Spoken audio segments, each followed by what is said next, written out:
Take a look behind the curtain with a real whistleblower and American patriot. Prepare to embrace the uncomfortable truth because this program has no time for comforting lies. Here is civil liberties enthusiast, Second Amendment defender, and recovering FBI agent Kyle Seraphin.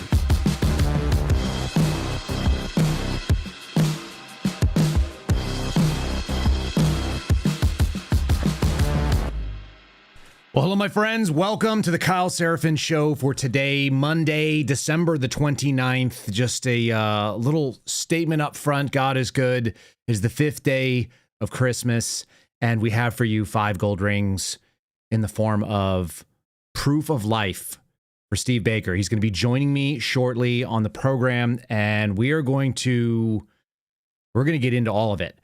So what I'd ask for you, if you're just listening right now and you're been worried about Steve Baker, if you've been praying for Steve Baker, I want to thank you for that. And also ask you for your patience today because he is not 100% and he's coming on here to give you guys proof of life in an audio format only because I'm guessing he looks like hospital food warmed over.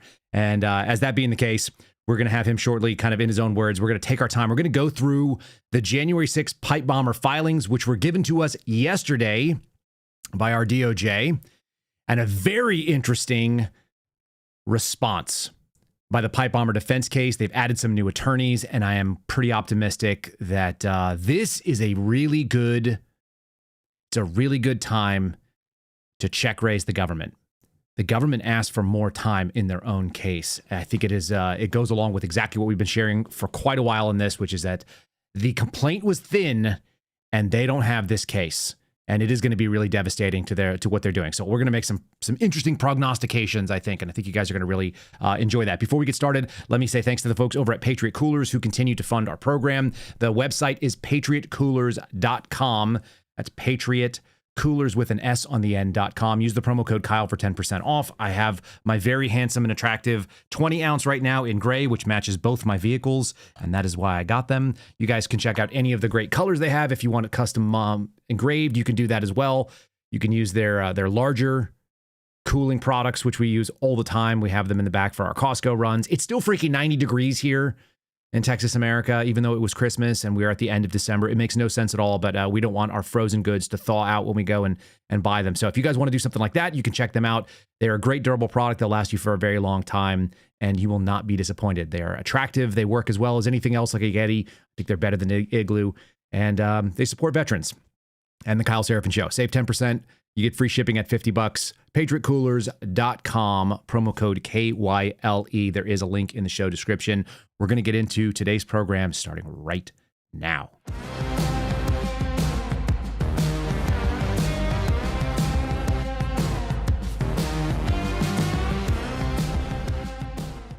All right, folks, I don't want to set it up too much, and I do want to take our time and be respectful of my buddy Steve Baker, appearing by audio only. Mr. Baker, good morning to you.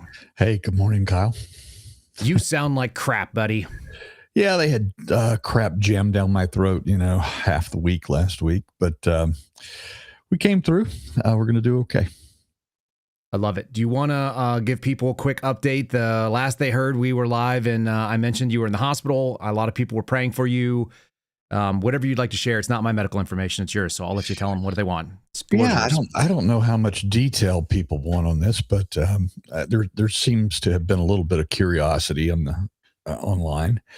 I forget what day it is now. I guess we're Monday the 29th. So at this exact time last week, I was laid out on a table in a heart failure clinic. They have at the UNC Medical Center here in Raleigh. They have brand new this cardiac palace. I mean, it's really nice. I mean, it's super nice. It's super new. It's super high tech.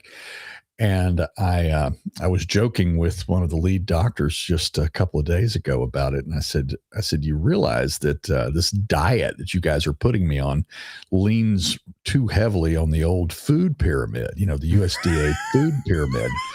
And I said, it's that food pyramid that paid for this, new palace that you guys are working out of. That's right.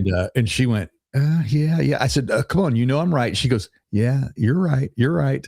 I said, because you all started killing us, 60, 65 years ago. Well, And people don't necessarily realize it, but cardiac medicine is probably one of the most studied things in all of medicine. And it was because people who had money were dying of heart disease and going back 50s and 60s. And so you had a bunch of like white guys that were in business that were keeling over in the middle of meetings. Right. So they studied it at a really high level. There's a ton of money into it, which also goes to tell us we know an awful lot about origin, and we know a lot about the actual medicine behind it and how it works and why the heart works the way it does. And you never had any heart problems, if my memory serves. Yeah, no, we don't have a history of it in my family. Don't have any background in that whatsoever for me. So I have obviously been on a literal crash course for the last week and catching up to speed, what all of this means for me, especially going forward in the future. But a week and a half ago, just only a week and a half ago, I was walking all over DC. I was up and down Capitol Hill. I was in and out of the city working on the pipe bomber stuff. That's what, to say it's a bit of an obsession of mine right now is an understatement, but it is something that is taking up most of my time, most of my mental bandwidth. And I was working on that very aggressively. We were doing some incredible things in town. We were going to, the young accused bombers, Brian Cole's neighborhood, canvassing the neighborhood, interviewing neighbors, interviewing store owners that he interacted with for years. Mm-hmm. I was out with a tape measure, going out and measuring sidewalk panels and gutter size panels and brick panels, literal, stone and brick in walkways and alleyways behind the RNC, in front of the DNC, in the kids' neighborhoods, to compare it to photography and video that we've been able to acquire, which, by the way, Through the Blaze will be coming out with something here very, very quick about this and about the work that I was doing that week. And then, of course, the guys that are usually more behind the scenes, and I don't want to take away from their efforts, because they have, while I was down for the last week, they were able to keep this train moving. And that, of course, Joe Hanneman, and of course our guy Armitage. Are you hearing that? Sorry. You're a popular guy right now. Oh my gosh. I mean, and of course this is the healthcare, the cardio people calling me every 5 minutes. Steve, they're calling you to tell you to take it easy, lay off the work, don't do any call-in programs, and start getting excited about the things you were spending your week on before the hospital. I'm excited that they're interested in my ongoing health, but this is the third time they've called me this morning. Yeah. So we have been putting together primarily right now a defense of Brian Cole, this accused bomber. I mean, I'm just going to tell you, Kyle, it's not him. I mean, I've seen enough. I have interviewed enough people.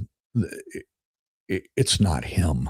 Yeah. Why they decided to move forward with this, I can only describe that in one phrase, and that is an actual phrase given to me by an FBI agent who told me, and I quote, "They went to their Patsy file." How crazy is that? And we're gonna look. I'm really impressed with the new attorney he has, with the work that they're doing, and it looks like they are going to, really put on a real defense here.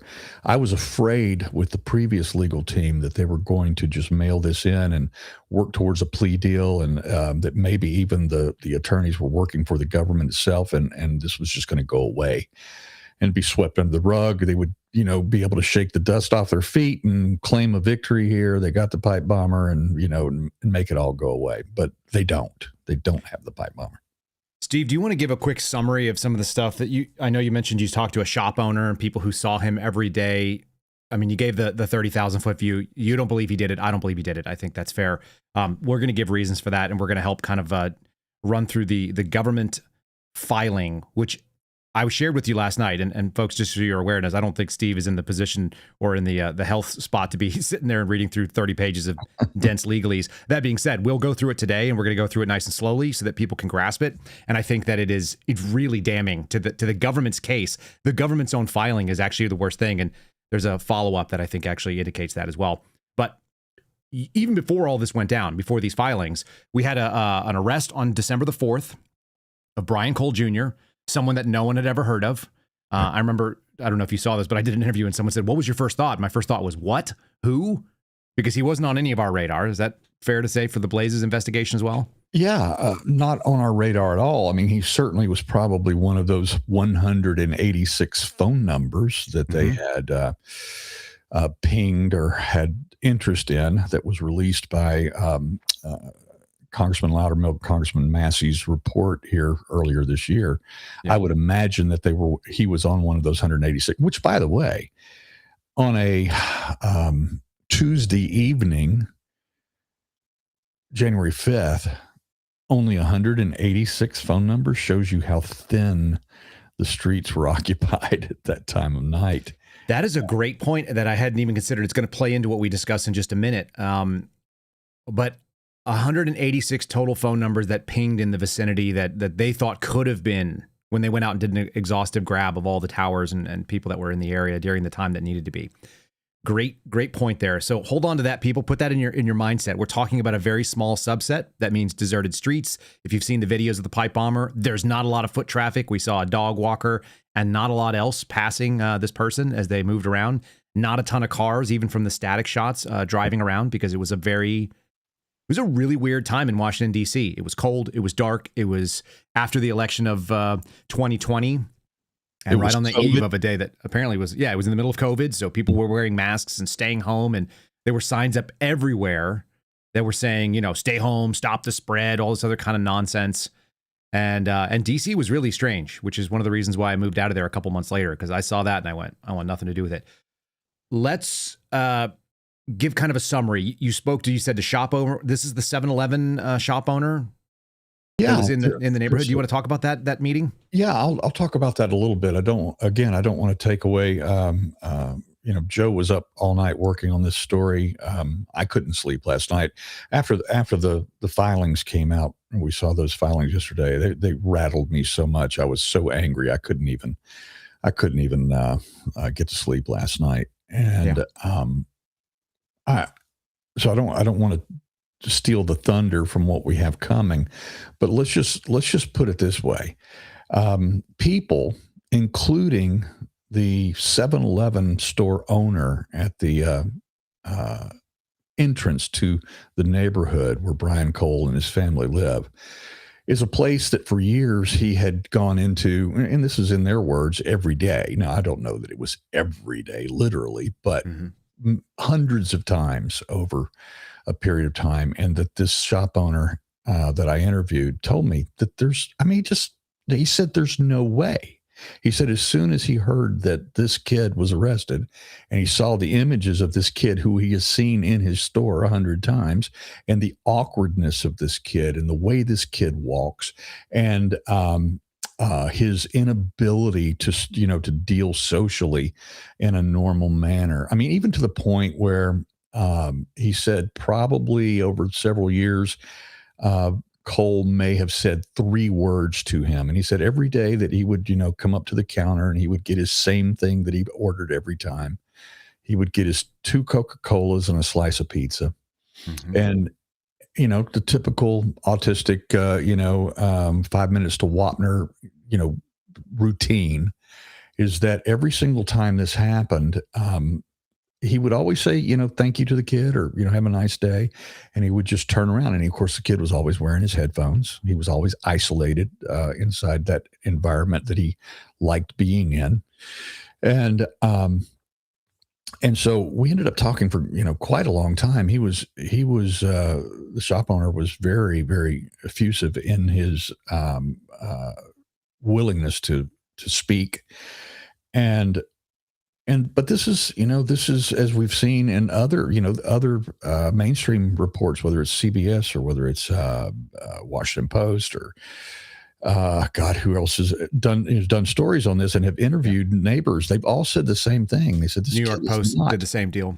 Yeah, this kid is not the person that we've seen in the videos of the hoodied pipe bomber. You walked around that neighborhood when you were in walking shape. You want to talk a little bit about what that neighborhood's like and what people may or may not notice just based on the kind of the layout of the house, the feeling, kind of the vibe of being in there, which is... I mean, it's a very, very typical middle to upper middle class suburban DC neighborhood. People live well there. It's a safe neighborhood. It's the kind of place where a kid like him could walk his dog every day, a couple times a day, and be comfortable doing that. And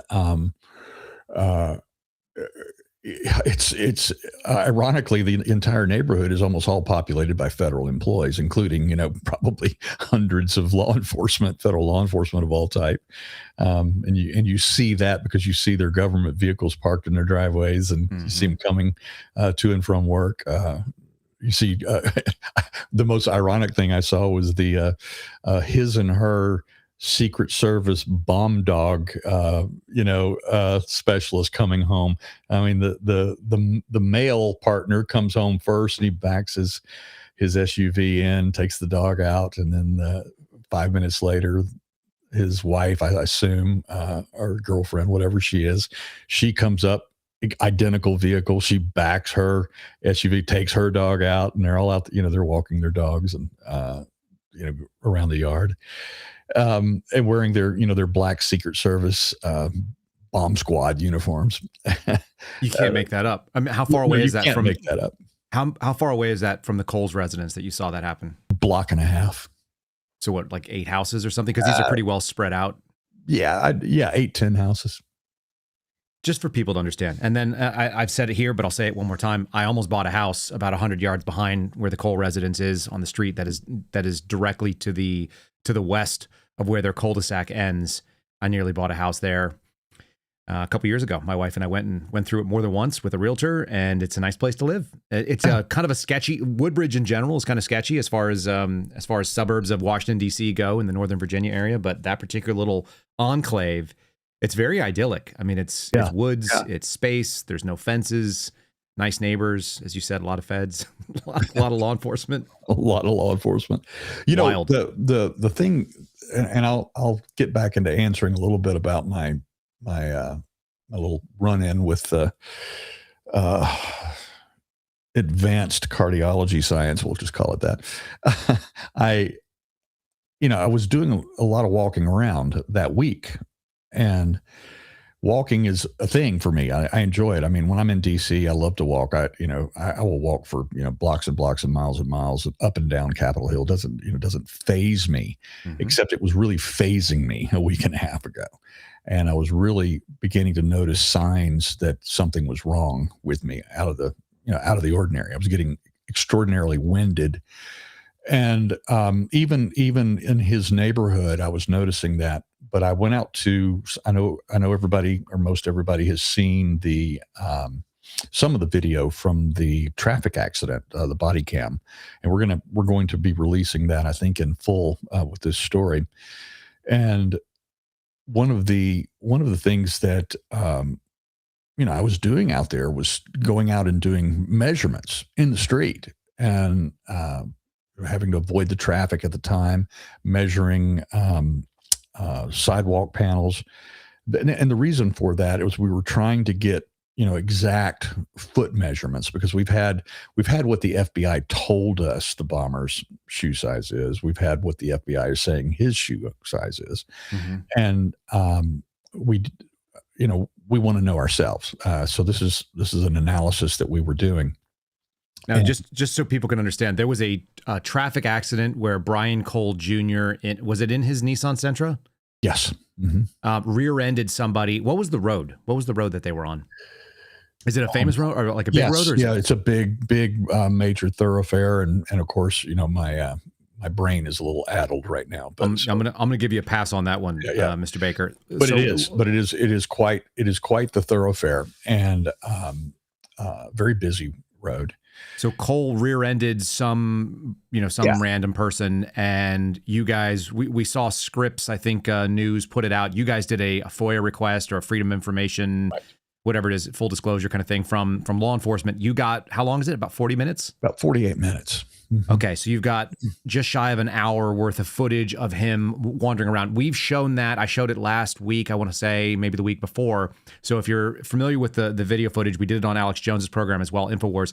Folks, you saw maybe 15 or 25 seconds, something like that, of Mr. Cole standing there. And even in that short clip, you can see he seems to have kind of a tick where he's kind of ticking his head kind of instinctively while he's filling out a form. You have the law enforcement officer talking. He's very flat in affect. You guys have the long form version. Where do you imagine that you'll put that video out for people that want to sit through and I think we'll be releasing that on the Blaze hopefully tomorrow. Okay. And we should be able to. And also if we do all of the edits that we have made and analyzed, we did where we stabilize some of the video because we're talking about body cam, so right. Sometimes the cop is walking and he's walking against Brian Cole walking. And so you get a lot of bouncing around. So we've been able to do some of that, stabilization so that we can see a more fluid walk from Brian Cole than with the body cam itself bouncing around. Got it. So we've done quite a bit of work like that. And then and when I say we, I mean Joe and Armitage really picked up the ball on this with me down last week. And then also we're getting some expert help as well. And I know we'll get into this if I can hang on long enough. But we're bringing in our own experts on this these cell tower pings that the FBI have claimed they've got these hits on him. Yep. And then we're bringing in as well. I mean, look, one thing I haven't even revealed yet is that you might want to put this on your list. Is the week before last week, or the week before I was in DC doing all these measurements and canvassing, is I was in another state and I got to sit down for 5 full hours with the FBI's person of interest number 2. And POI number 2 means the bomber POI. So POI number 1, just to bring everything into clarity here, remind everyone, POI 1 is the hoodied person, the unknown hoodied person. These are the POIs that were identified that the FBI had, folks. Right. And if you're familiar with the report that I've shared, I'll put it again. The Loudermilk report went out in January of 2025, so the beginning of this year, and it identified basically 3 persons of interest. One was the hooded bomber. The third was the person that my surveillance team was assigned to watch, a door in Virginia, which just happened to be next door to somebody that the Blaze had looked into. And then you're just pointing out that you got a chance to sit down with person of interest 2, who has so far, as far as I'm aware, no major media outlet has identified, nor have they spent any time with. Correct. I don't know of anybody who has interviewed him in the last 5 years, other than not even Julie Kelly. Shockingly. Not even Betty Crocker herself. All right. As far as I know, no one other than the 2 FBI agents who interviewed him twice the week following you being pulled from the doorstep there in Falls Church, Virginia. And POI number 3, of course, is the gentleman that Julie Kelly did interview. And he was the guy who owned the Metro card that was famously used on the 5th and then also again on the 6th. And it was POI 2 who was staying with him at the time that used that card. And so I had again, there's so many, we've had so much help and so much assistance on this. It would be absolutely shameful for me or even my own closest team to take all the credit for this. But we've had volunteer help, we've had paid help, we've had expert help. And I actually had and flew in a retired FBI agent that met me for this particular interview. And it was kind of an interesting circumstance in that we had an address on the guy, we had phone numbers on the guy, but he spends a lot of time traveling out of the country. And so our goal was to find someone in his own inner circle that we could meet, become friendly with, and then have them introduce us to him. And that was just kind of the game plan. And believe it or not, it worked out. We met someone that he was very close to at 9:00 one morning. This was 2.5 weeks ago, 2 weeks ago. And we met him at 9:00 in the morning.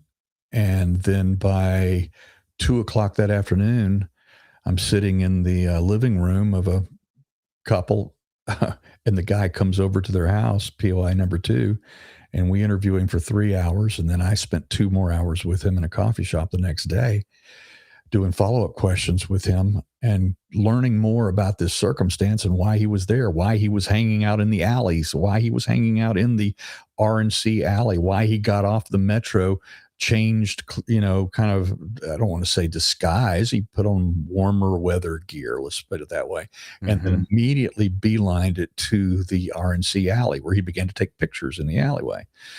And then for some reason, after wandering around DC all day and attending some of the First Amendment protest events that were happening on the 5th, just before he went back to the metro and disappeared in the train back to Falls Church, he ducked into that alley again and then placed an empty water bottle, and this is according to the FBI, placed an empty water bottle in the exact trash container, which was next to where the bomb was found 17 hours later. Let's do a highline summary, if you don't mind. Mr. Baker, after talking to this guy 5-ish hours, did you feel like case closed? This guy should be no further questions and no further scrutiny, or did you leave with some questions? Definitely left with some questions, but he is either a genuinely sincere man who, through one of the greatest coincidences in human history, ended up where he ended up. And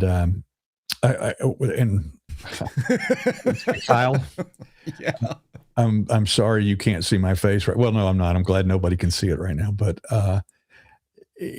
this was a series of coincidences stacked upon themselves, which make it an absolutely astronomical number that takes him out of any connection to this event. But he's either a victim of those improbabilities, or he's the greatest liar of all time. And there's more to that, potentially more to that story. All right, I want to give you a couple seconds to take a breath. I want to thank one of our sponsors, and then we're going to get into this document. Folks, if you're just joining us right now, I've got Steve Baker coming in through audio only because he just got out of the hospital. Steve Baker is an investigative journalist that works for The Blaze, and he is a former J6er himself. He was doing journalistic activities on January 6th, has a bit of a passion project running down this particular story, the most terroristic thing that happened on January 6th, the dropping of pipe bombs, and the FBI's interesting naming of a subject after he and his team came up with somebody else they thought was more probable. And for some reason, we're supposed to just believe that all the things that we heard for the last, 4.5, 5 years didn't happen. We're supposed to believe that none of that stuff was going on. We're supposed to believe that there was, in fact, no governmental involvement, including the statements that were made by the former podcaster and now current and soon to be former deputy director of the FBI, and also Kash Patel's statements that were to the contrary. We're supposed to ignore all of that and all of the weird circumstances that happened that seemed to point towards at least government awareness of what was going on, even if it was a big misunderstanding or a mistake or some sort of a training accident or a poorly messaged exercise, which I don't believe is possible on that day. That is stuff we're supposed to just put away. And I think that when you hear this document, which we're going to go through, which was filed yesterday, and then the follow-up document, which was filed by the defense, is going to really, really rip some of this stuff apart. I don't think the government's case is even strong enough to stand in front of a judge. And I think they know that as well. All right, before we get there, our sponsor, Silent, is an outstanding group of people making outstanding Faraday products. This is something that I know my friend Mr. Baker would have appreciated having in his hotel room if he had a little bit more planning before he went in with his cardiac event. Sometimes it's nice to keep your phones off government tracking, big tech trapping, corporate data brokers, cyber criminals, whoever may be fighting for a piece of your digital footprint. If you are a little bit cagey, as I am, you may want to make sure that they can't just take your data. And that's what they do. They don't have to ask. Silent exists because there's a reason for a little bit of silence. What I find, too, is that I get a lot of peace of mind. Yesterday, I spent 3 hours running one of their sling bags. It's their new concealed carry sling bag. And I put my phone in there, and my little digital watch didn't go beeping. And I just spent time with my kids running around in the park and on bicycles. And it is actually creating more peace in my life. That's one of the pillars of health that they actually they do, in addition to kind of keeping you out of the hands of all these sort of government agencies, tech, brokers, data brokers, etc. This is the same kind of technology that special operations team use worldwide. These guys have government contracts for different government agencies and military. If you guys want to block all of the RF signals coming out, and that involves things like cellular and Wi-Fi and Bluetooth and GPS and RFID and near field communication, all the different wireless things that put you on the grid, you guys can get off the grid by putting your phone in a silent Faraday case. This is the one that we use here at the show on a regular basis, because otherwise my phone will be blowing up like the healthcare workers calling Mr. Steve Baker. Guys, protect your family, protect your freedom, protect your mental health. Sometimes it's nice to just disconnect. And this is a really easy way to do it. You don't even realize that that thing is calling to you like a siren song. Even if it's just sitting in your pocket and it's not buzzing, at some point it might, and then it's going to pull you out of whatever you were doing. So go completely silent, get invisible to the outside world. Check out these different products. The E3 Faraday backpack is my favorite. It's the one on the screen. I put it on there. They don't ask me to advertise that one, but it's the one I use the most, and it's really, really good stuff. So you guys are not going to be missing out. They're not the cheapest by any means, but they are the best because they actually work. All the cheap ones that I found failed. That was my experience. All right, we're going to go back to Steve Baker here. Mr. Baker, are you ready to go through this document which was dumped on us yesterday? Yeah, let's talk about this. This document kept me up all night last night, and that's not a good thing either right now. No, you need to be getting your rest, my friend. Right. All right, first let's start off with the headlines. This is coming from John Solomon at Just the News, an agency that lies to you in their very name, as I was told by a funny reporter. J6 pipe bomb subject says he planted the devices because, quote, I really don't like either party. That high line is actually one of the funniest ways to do a headline, in my opinion, because we know that the original targets of those pipe bombs do not appear to have been political parties. This seems to be a false confession. And I think that this document is riddled with sort of self-defeating arguments, but this is the one that John Solomon decided to call out. I'm just going to show you the headline, folks. I will link these in the show description or in the comments so you can read them. I want to show you ABC also covering this with their little advertisement here. It says alleged J6 pipe bomber said he wasn't targeting the congressional certification of Biden's victory. That's what the DOJ claims in this particular thing. So that's their takeaway from it. Also accurate. And here's NBC's coverage. The DC pipe bomber suspect disliked both political parties and felt violence would be justified, prosecutors say.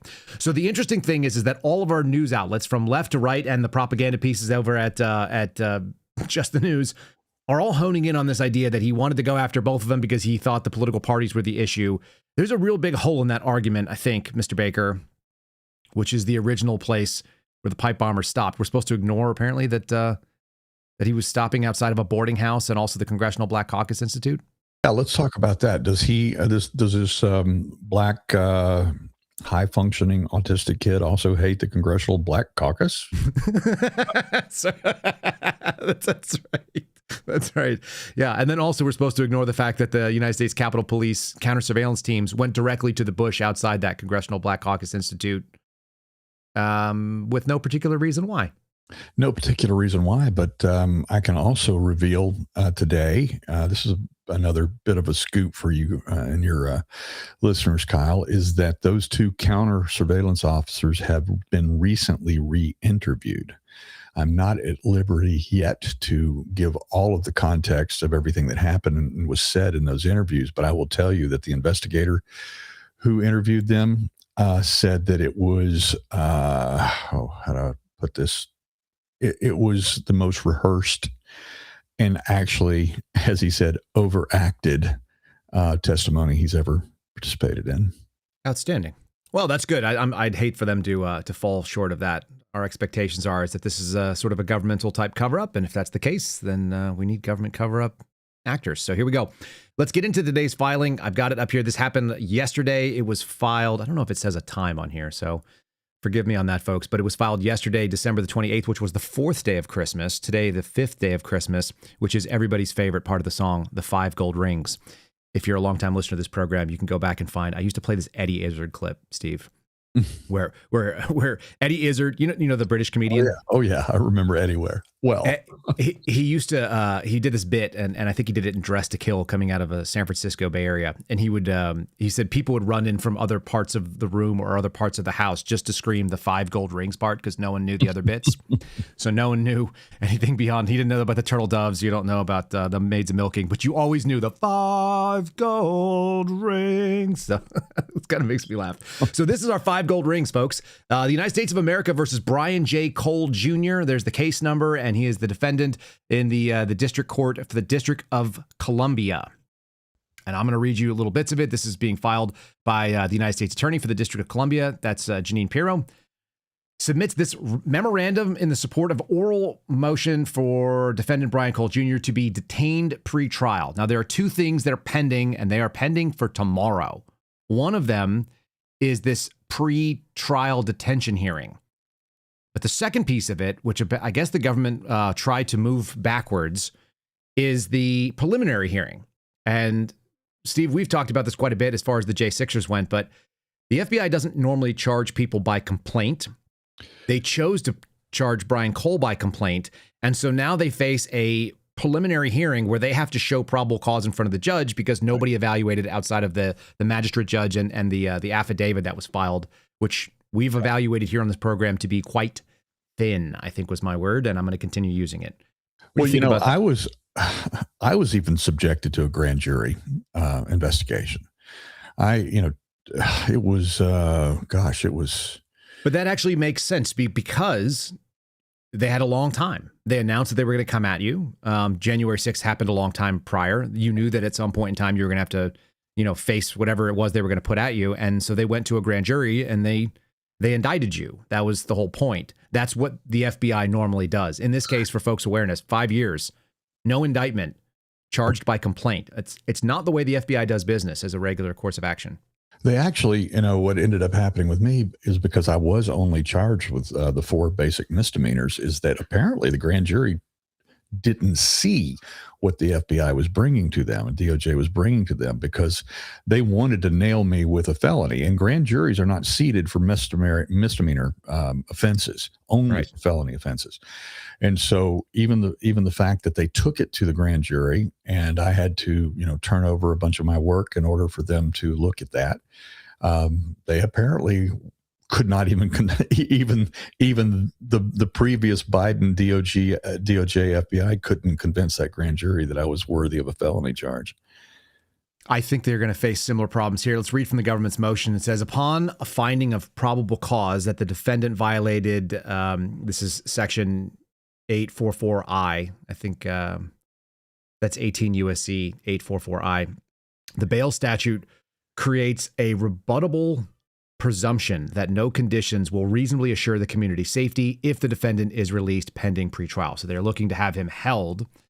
And they say that he cannot rebut this presumption considering the extreme and profoundly serious nature of his crimes, the overwhelming evidence of his guilt, and the years he spent deceiving those around him to avoid accountability, the intolerable risk he will again resort to violence to express his frustration with the world around him. Pretty interesting claims. Let's do a little bit on the background, folks. So they actually sort of copied and pasted a chunk of the background from the complaint affidavit. This says that on December the 4th, he was arrested. That was of this year. The complaint was unsealed, charging him with violations of 18 U.S.C. 844 D and I, Delta and India.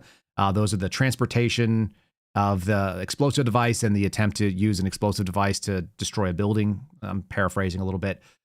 The defendant made his initial appearance where they just basically read him the charges and said, we read you the charges, but he didn't enter a plea, as I understand it. And then he was held pending a detention hearing and waiting for counsel. Now, this is why this document is so interesting. This is the first time we're getting a look at the actual confession, or at least the elements that were built into the confession and what the government is going to use in their case. And so here they are. They say on January the 5th, 2021, The charges against the defendant arise from his manufacturing, transporting, and planting of 2 pipe bombs in downtown Washington, D.C. on January 5th, 2021. We always kind of say the J6 pipe bomber, but in reality, this was stuff that was planted on the night of the 5th, starting at about 7:30-ish. Is that about right, Steve? And going to about 8:18. Those are the kind of the critical moments that people need to be aware of, that timeline. Yeah, 7:34 is when the hooded bomber first appeared on surveillance cameras and then disappeared at 8:18. There was a 8-minute gap from exactly 8 o'clock to 8:08 where the bomber also went off camera, where even the FBI supports one of our long time theories, is that the bomber only carried 1 bomb at a time and then managed to either hook up with an accomplice or get back to his or her car near or at Folger Park during that 8-minute gap. And after placing the DNC pipe bomb, then loaded what would then become the RNC or the Capitol Hill Club bomb. All right, so they mentioned that the 2 bombs are placed at approximately 7:54 p.m. for the DNC, so about 20 minutes worth of wandering on camera before the first placement. That includes the stall and delay at the bush that we've shown you guys ample footage of, where the Capitol police officers looked the next day but found nothing, only to find the bombs a few minutes later. And then he also planted the second bomb at approximately 8:16 per this complaint, or this filing rather. The 2 locations are about 0.2 miles apart, and in between them are 2 parks, one of them being Folger Park. That's going to come into play in just a minute, so we're going to go on. They identified the defendant driving his 2017 Nissan Sentra, exiting the Capitol South Street exit of Interstate 395. There's a north-south route of 395, and South Capitol Street kind of runs along there, past a license plate reader that recorded his vehicle and tag information at 7:10 p.m. This is on January the 5th. Approximately 24 minutes later at 7:34, we have the first video footage. What that tells us, at least it tells me from what they're filing here, they don't have other video footage, which would include parking the vehicle, the location of the vehicle, and the exiting the vehicle wearing the clothes that we would expect, which I think would be a lot closer to, I think it would be more than circumstantial. This is kind of what the argument they have here is they're basing it on his confession that that's where he was. And I'm very skeptical of that. I'm going to keep reading on here, Steve, while you kind of take a couple of breaths. Video captured the defendant was holding a backpack and held in his hand was wearing distinctive Nike Air Max Speed Turf shoes and a face mask and a hood that obscured his face. All right, so they put a filing in of the person. This is person of interest 1 that they allege is Brian Cole Jr. And I'm going to allege is not Brian Cole Jr. And one of the fun things is that for a long time, the FBI is fixated on these shoes. They are addressed in this for the first time in a way that is not satisfactory to me and probably will not be to you. I'll give you guys the read, and then we'll give you the analysis on it as well. All right, footage shows that the defendant, who investigators from the Federal Bureau of Investigation, based on height analysis, estimated to be 5'7" tall with an error rate of plus or minus 1.1 inch, put on eyeglasses, scanning the area depicted below. This is that video that we've also shown you. I've gone on InfoWars with it. I've played it here. This is a video that we think actually indicates that these are not prescription eyeglasses, but potentially sunglasses to obscure. And I think we fleshed this out pretty well, but I'll just do it real quickly. And in fact, I may play that in just a second for if Steve needs another break. Essentially, there are 2 reasons that you would put on eyeglasses. If you put on spectacles, the way that you see Steve's picture wearing right now, you put them on to clarify the image of what's going on. Your eye doesn't focus properly and things appear blurry if you're nearsighted, which I used to be. So you put them on, and the idea would be that you can see the world around you better, and that's a safety mechanism so you can identify threats and so on. The other reason you might put on darkened lenses would be to obscure your visual so that people can't see you. So one is so that you can perceive the world better, and the other is so that the world can perceive you less. And what we see in that particular video that is on, that still is grabbed right there, and if you give me a sec, I probably can go grab it. The differential would be that you would necessarily want to make sure that you put your eyeglasses on clean, smudge-free, and so on to be able to identify somebody in the dark walking towards you. In this case, the visual that we see on screen right now is just before somebody with a dog walks from the left side of the screen across to the right. And what we see instead is that the hooded figure takes the glasses off, cleans them once, puts them on, and then goes to basically clean them again, but notices this dog walker, and so leaves a hand on the bridge or the arm of the glasses, kind of turns away with the glasses on, and then when the dog walker leaves, pulls them off again and cleans them, which is not logical behavior for someone who wears spectacles. Steve, I'll give you a sec to kind of weigh in on that if you'd like, and then I'm going to try to find the video so we can show people too. Let's go, scroll back up to the previous image above this one. You got it. Let's talk about that for a moment. Mm-hmm. This is a little bit off topic of the glasses, but this will give you an idea of what I was doing last week or the week before, a week and a half ago. Mm-hmm. Is you see those bricks in the alley behind the RNC? We found some very clean footage from a Ring camera, actually, of the bomber, so that we were able to get precise, clear screenshots from the video of the bomber's foot, and shoes. And so I was actually one night. What night was it? It was Friday, week and a half ago. I was in this alley after 10 p.m.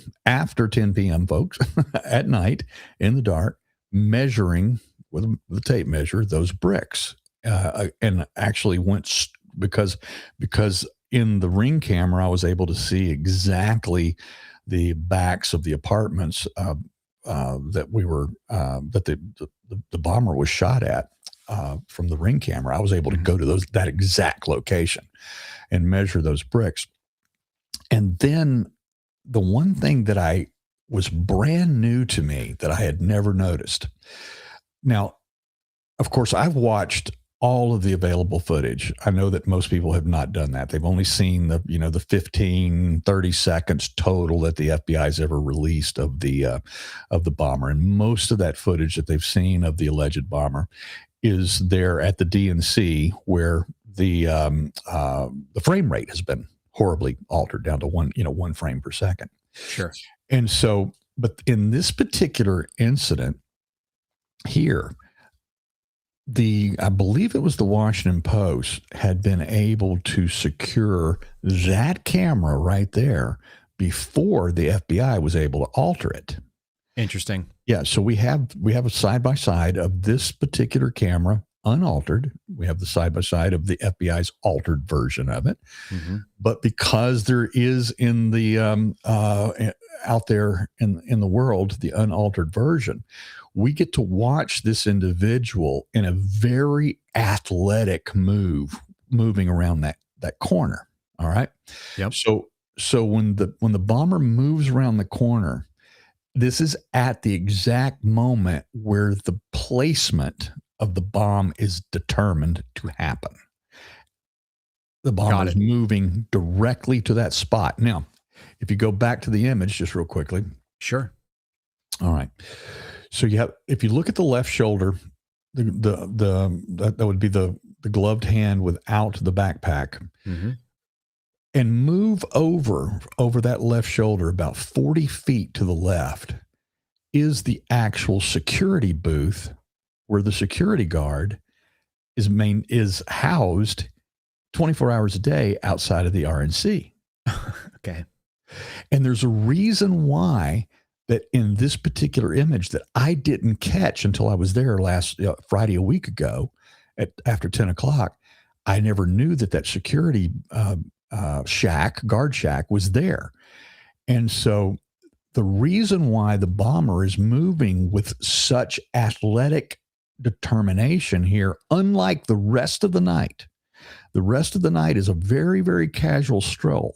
But in this moment, it's because the bomber knew the bomber had to get around that corner and get out of the sight of line of the guard shack. Now, interestingly, the guard shack, the way where the guard's computer monitor is set up, is actually facing the other direction.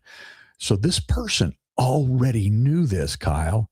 And was just basically, we're talking about eliminating the time of exposure to a potential over-shoulder look kind of thing. Correct. Mm-hmm. Exactly what was happening there. And all of a sudden, when I saw that last Friday in the evening, And I saw it, and it's like, it's like one of those, the light bulb goes out, and you understand why the bomber was moving with such determination at this moment.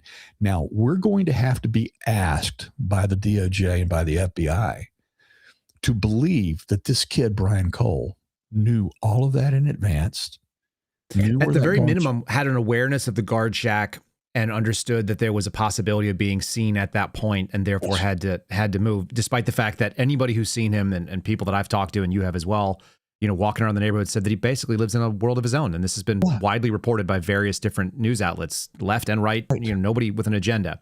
So all that's troubling. I want to put the loop video up here. This is the eyeglass video where the DOJ is now alleging that this shows a set of eyeglasses and scanning of the area. And that may be what it shows. Steve, I've got you off picture here so we can kind of maximize this size. Yeah. But the pipe bomber's moving from left to right on the screen right now, pauses, and then does this sort of illogical, sets down the backpack, turns around, and then cleans glasses, which a lot of people thought was answering a cell phone. If you snip it just right, it looks like someone's looking at a phone, but cleans glasses, puts them back on. And if your glasses were not clean after you tried to clean them, would you not want to go back and make sure that they were clean before somebody walked right up on you? You'd want them off so you don't have the fuzz and the blur. I mean, this is just, we're speculating on how people operate, but that's how I operate. I don't like having my eyes obscured by hazy glass. I'd rather just go with whatever my native vision is and squint. Right. And I say that as a guy who was in the military with the BCGs, the birth control glasses, which are horrifically bad. I wore them through SEER school and had my vision very, very obstructed in the woods. And if I had to take them like between a foggy set of glasses that had smudges on them or no glasses at all, I'll go no glasses at all while I clean them and find something dry. That was my move. Yeah. So again, this kind of is Armitage making the speculation that this video actually shows something meant to obscure the face rather than clean up the vision of somebody who has a visual impairment. So I went that night on that Friday a week and a half ago. I went and knocked on the guard shack. Oh, really? Yeah, I knocked on the window. And, okay.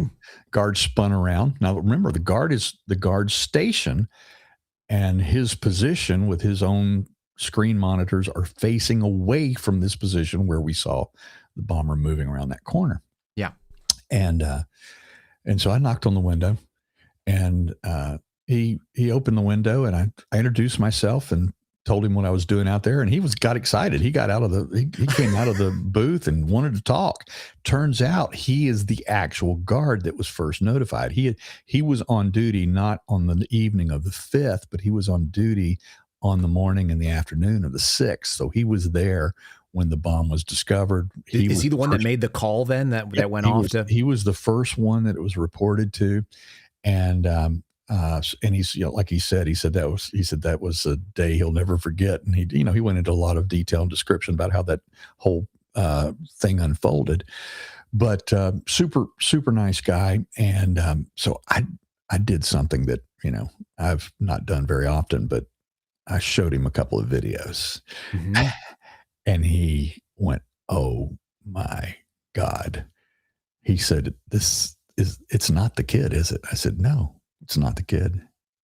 I think any reasonable person is going to see that, and DOJ is going to have some real problems very shortly when they try to put this in front of a judge. So again, I want to punch through this. We're on page 4 of 23, so folks, bear with me as we continue through here. Steve and I are known to talk a long time, but I'm more worried about your health than I am getting through some of this stuff. So they go on and they talk about, this one is actually really critical.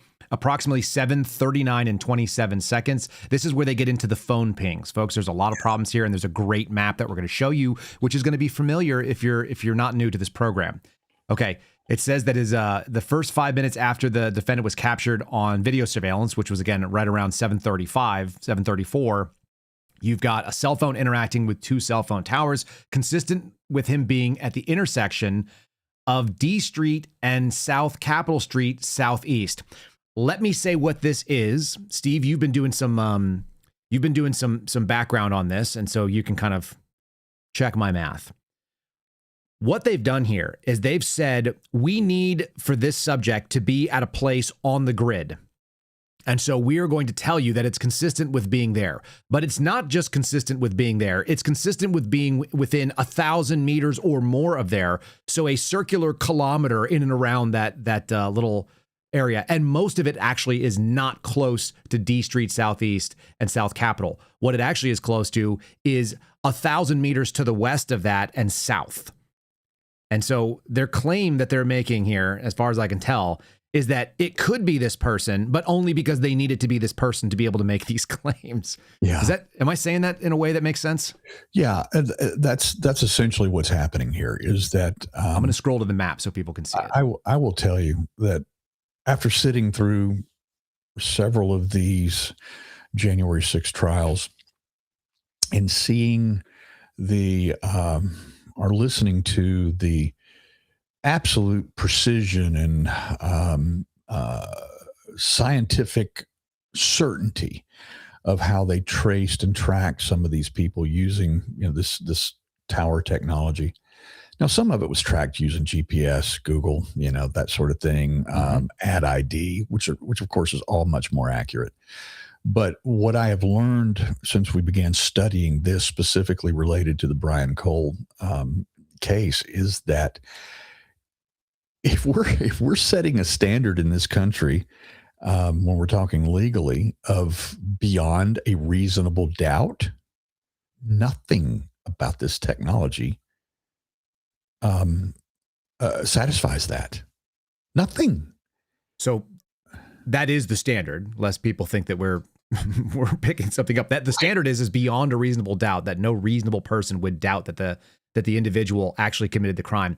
In this case, what they've made the claim is that somebody was in. If you look at where these arms are on the screen, and folks, if you're not watching on Spotify or if you're not listening or watching us on Rumble or YouTube, you're missing out on the visual here, which I do think is critical for this particular case because these are exhibits that are being put in the government's own document, and they look suspiciously similar to the stuff that we had set up to be able to show people exactly where these towers are. And it's almost identical to the one that Armitage put together for Blaze and has been cited and I've put out on social media before. In fact, let me make sure I have the right one, but I'm also going to show you guys a very similar drawing, which was done not by the government in this case, but by private individuals who are mapping this information. So here we go. I've actually got this for you here too. So now you guys look, this is the government's exhibit, T-Mobile data sessions, January 5th. And you'll notice it is very, very similar, although the government's one is a little bit snazzier looking. This one is a dark mode view of the exact same towers and with a little bit less precise lineage is all I would say on there. But essentially we're looking at the same thing. They're showing the same fields. Now, the issue with what the government is presenting is that there was a tower ping at 1:39:27 seconds from Tower 1 and Tower 2 on the screen. There's another ping from Tower 2 at 7:44, so 5 minutes later. But all of these run around sort of this basic issue that these are huge 120-degree, 1,000+ yards in all directions sectors. They're 1/3 of the map moving out from a single point. And these are not precise, not even a little bit precise.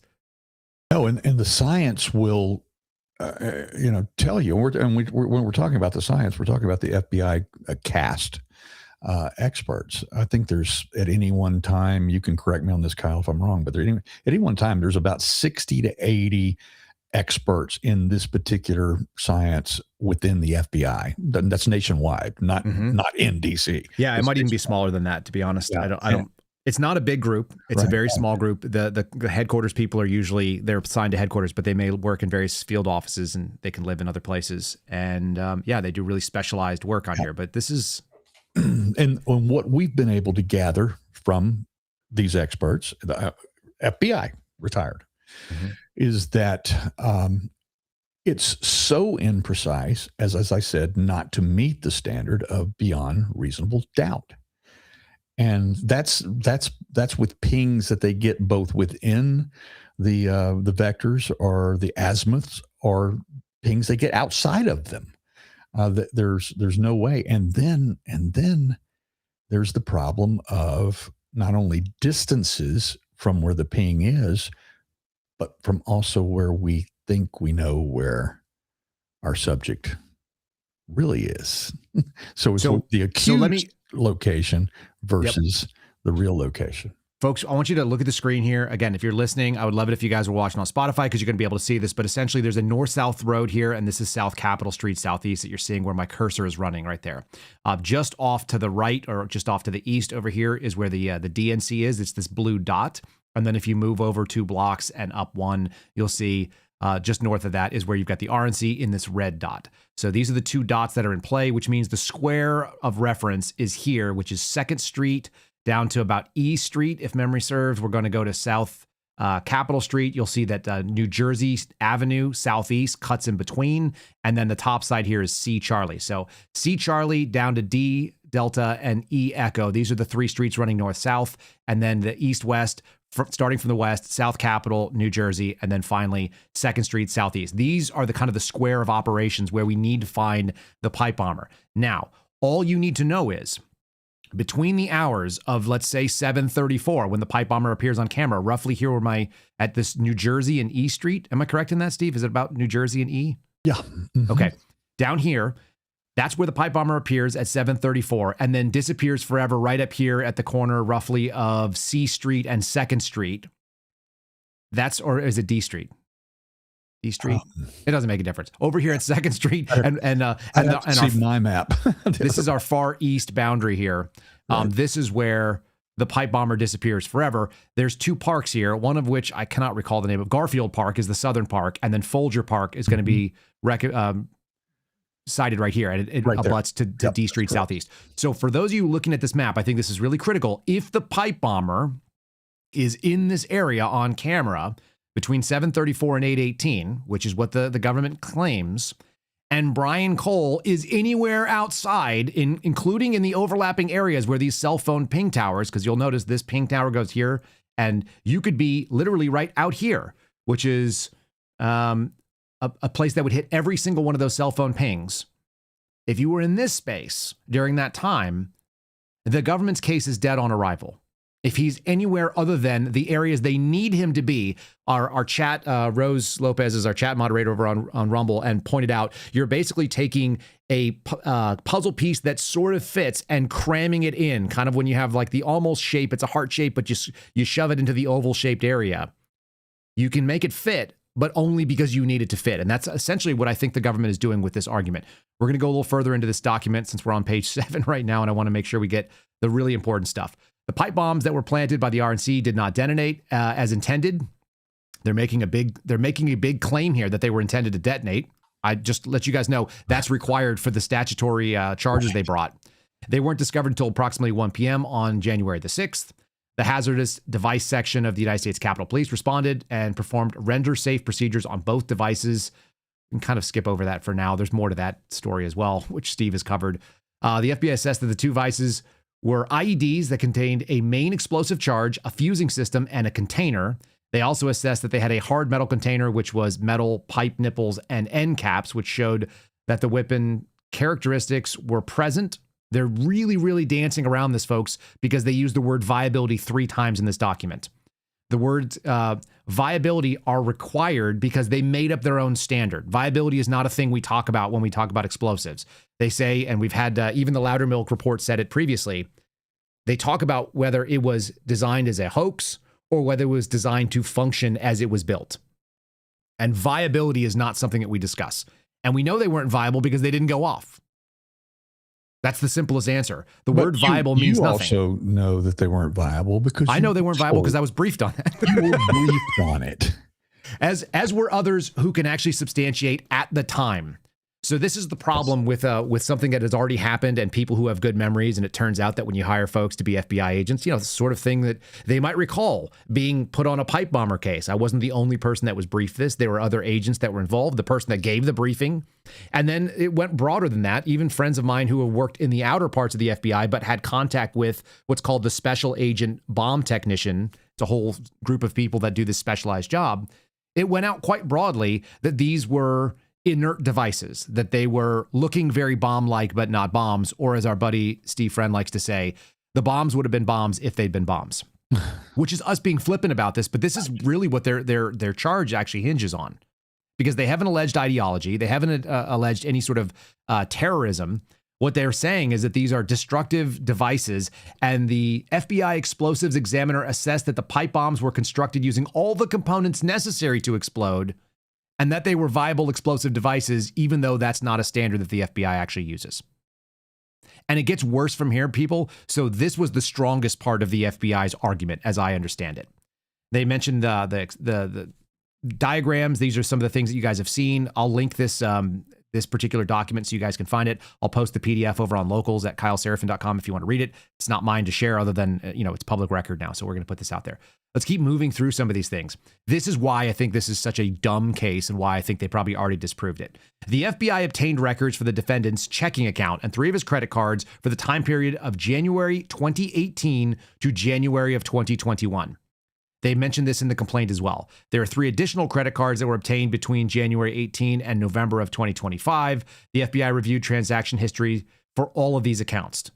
I actually don't know how they decided this was a good method, but what they did is they argued that he bought bomb-making materials, they found his pings generally in Washington, D.C., and his car hit on a license plate reader, and that constitutes probable cause. I don't think a judge will see that when this is actually brought in. Here's why this is so crazy, y'all. This is the list of information. This is the list of pieces that were purchased, and they are listed in this particular document on page 10. A 9-volt battery connector, a timer. This is a kitchen timer. There were 2 of them purchased in June of 2020 from Walmart, these kitchen timers. There were 5 9-volt battery connectors, which were purchased in November and December of 2019.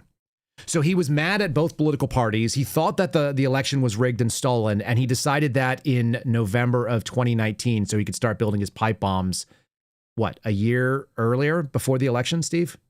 Yeah. This is the argument they're making? Yeah, exactly. Year and a half. This is why, okay, so this is fun. So these are all bought before the actual bomb was placed, and so you have the materials necessary. You have an 8-inch pipe bomb, 8-inch pipe with nipple on each end. You've got, which just means it's threaded. You've got the iron, the black iron end caps. You have galvanized end caps. There were 12 of the black ones, and there were 2 of the galvanized ones. They were all purchased in early 2020. You've got red wiring and blue wiring and black wiring. Sorry, red and black wiring in multiple different lengths were bought. 350 feet, 150 feet, 100 feet, and 100 feet at Home Depots and Lowe's over a period of 2 years. And for me, the wild part of it is that they probably used a grand total of, 3 feet? In the entirety of both pipes, but more needed to be bought. There's some steel wool, which was bought in December of 2020, and some sulfur, which was bought on Amazon in 2018. Folks, January 14th of 2018, this is the first time I've seen this particular purchase added. Yeah. He bought sulfur in a jar, or in some sort of a plastic dispenser from Amazon, a 1 pound amount of sulfur. That's the first piece of the charcoal bomb making sort of, black powder stuff. And they haven't made any claims that he bought previously. So this is all wild. Here's where I think this falls apart. I'm going to let Steve take a deep breath. At the top of this one, the government says, after planting the pipe bombs on January 5th, 2021, the defendant continued to purchase bomb making components as illustrated below. The last identified purchase occurred on August the 13th of 2022. People, what the government wants to make the argument is that not only did he build these bombs years in advance of the anger that he had over the election, he then continued to buy bomb-making materials, to include another timer, and this one I think is the most damning and stupid, from Walmart, just like the others, on 1/21 of 2021, 3 weeks after the J6 pipe bomb happens. He goes out and buys another kitchen timer. And he also goes out and buys more pipe. It's because he's a genius. He's an absolute criminal genius. He wants to. If you're gonna cut any parts of this, folks, this is the cut that you should be doing. Look at this. The government claims that a person who got away with dropping 2 pipe bombs in the nation's capital, which did not detonate, and was able to elude the FBI for 5 years, bought more bomb-making materials within 3 weeks of that. went on January the 21st of 2021 to buy another kitchen timer, went back to Home Depot to buy more 8-inch pipe on 1/22 of 2021. So that's again 3 weeks after. Then again in March of 21, then again in October of 21, and also in August of 2022. And more end caps. This guy, apparently, this is the actual purchase history of Brian Cole Jr., was compulsively buying pieces that would be able to build pipe bombs after getting away with it. The problem is that his own statement in the confession, which the government lays out, contradicts this buying history. And we cannot believe that what he's saying makes sense.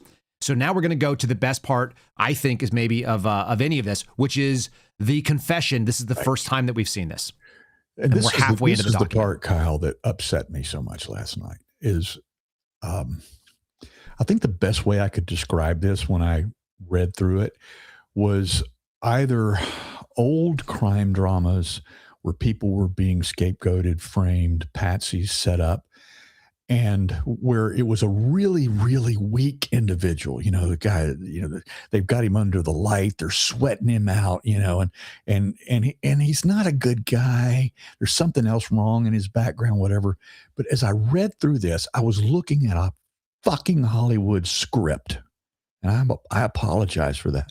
But that's why I couldn't sleep last night when I read this, is that they have manipulated this mind. Not 100%. Look. Let's be honest. High functioning autistic people can have superpowers. We all know about that. Mm-hmm. I mean, sometimes they can do incredible. In fact, some autistic individuals who have no capability of interacting in public or in society whatsoever have insane superpowers.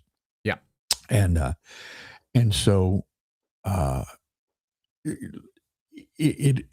As I looked at this, though, and you see them, all I could see was that, you know, that hot, and I know it's Hollywood, but I could see that hot light over his head, and he's being sweated, and they're holding the water from him. You know, you got the pack of cigarettes. You know, answer another question, I'll give you a cigarette. You know what I'm saying?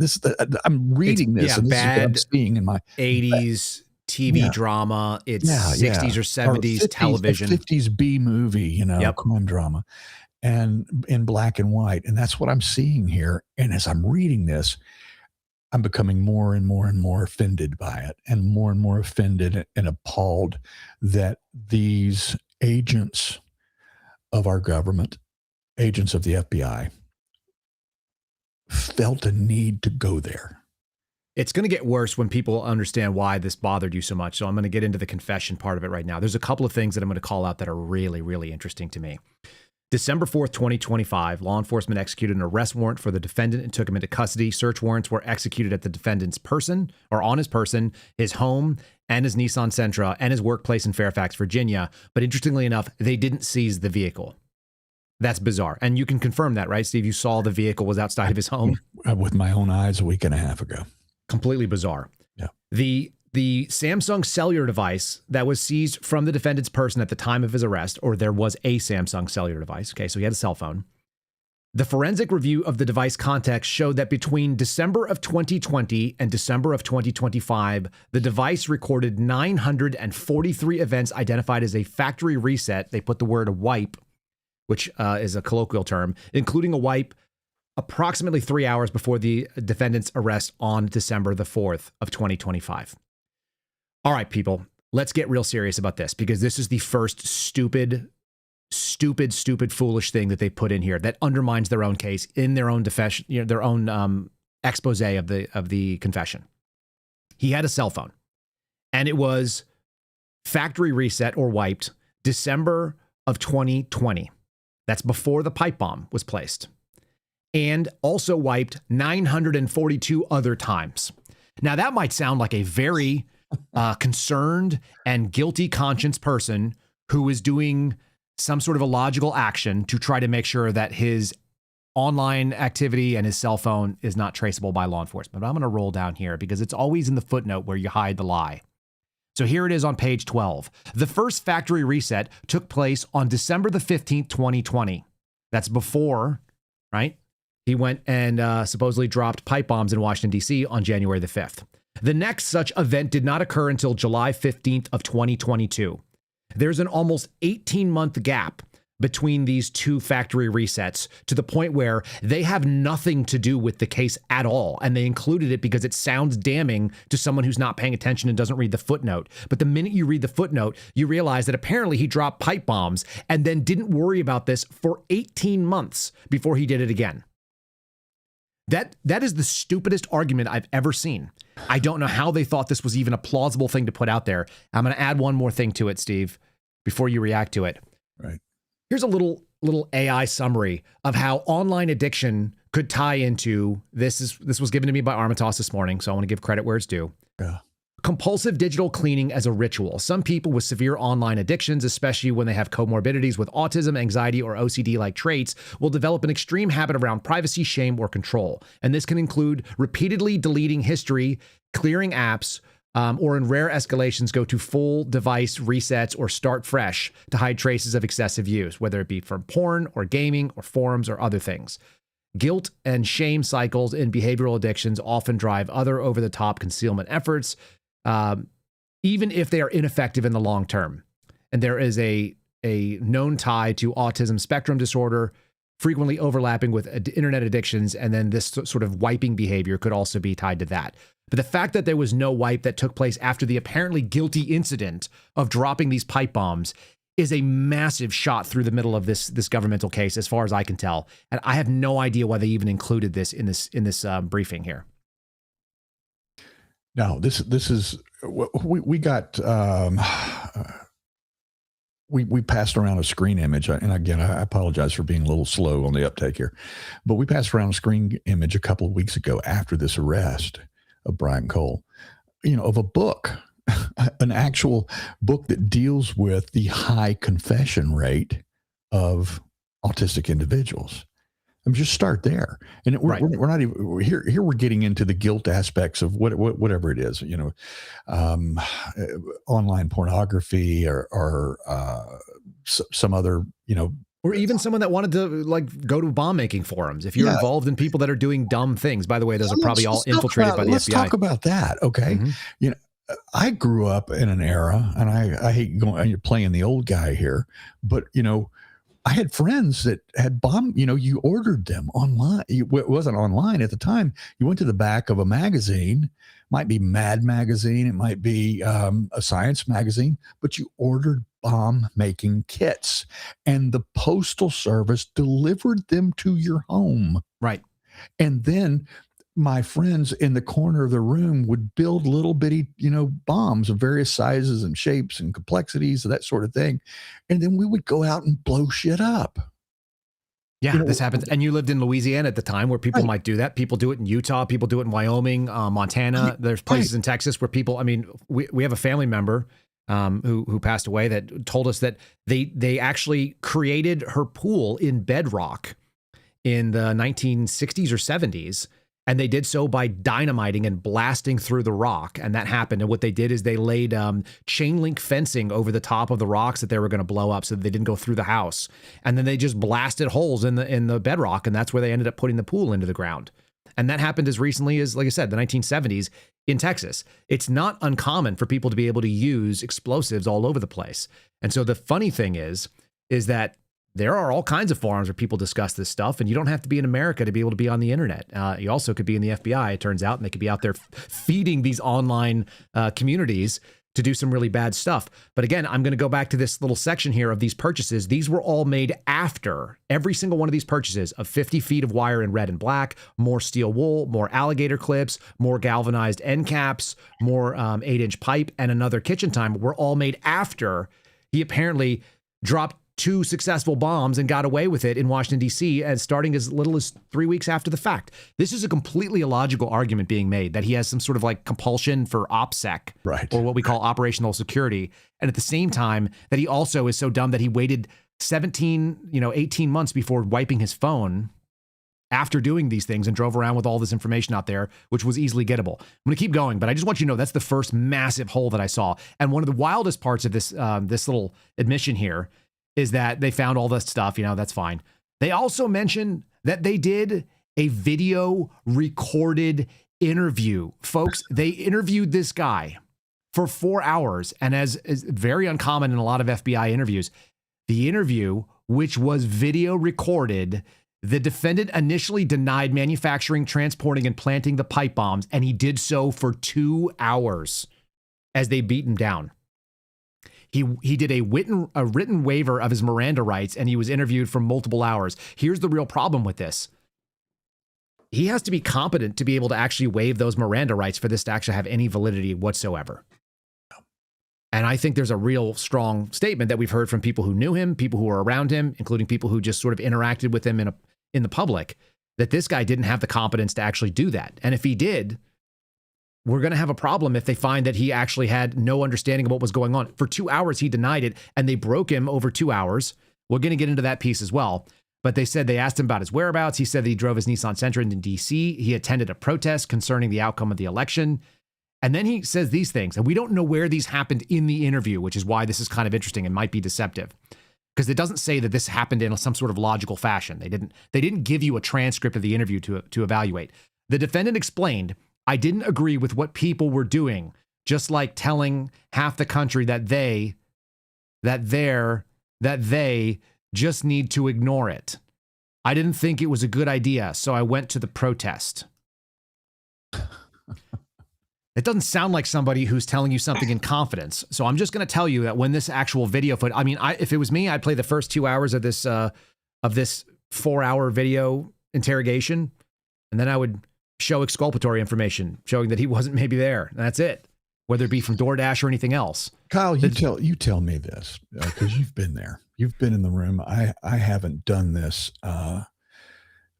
but if they've done any background on this kid whatsoever, okay, let's just assume for a moment that he was one of those 186 pings or interested phone numbers going back 5 years. And let's assume that going back all that time ago, they eliminated him for some reason. Maybe they eliminated him from consideration because of his mental limitations. And if they've done any background on him whatsoever, if they even had a surveillance squad out, which we know they didn't deploy one till like, it was November. Yeah, 5 or 8 days after, our first story on this series came out.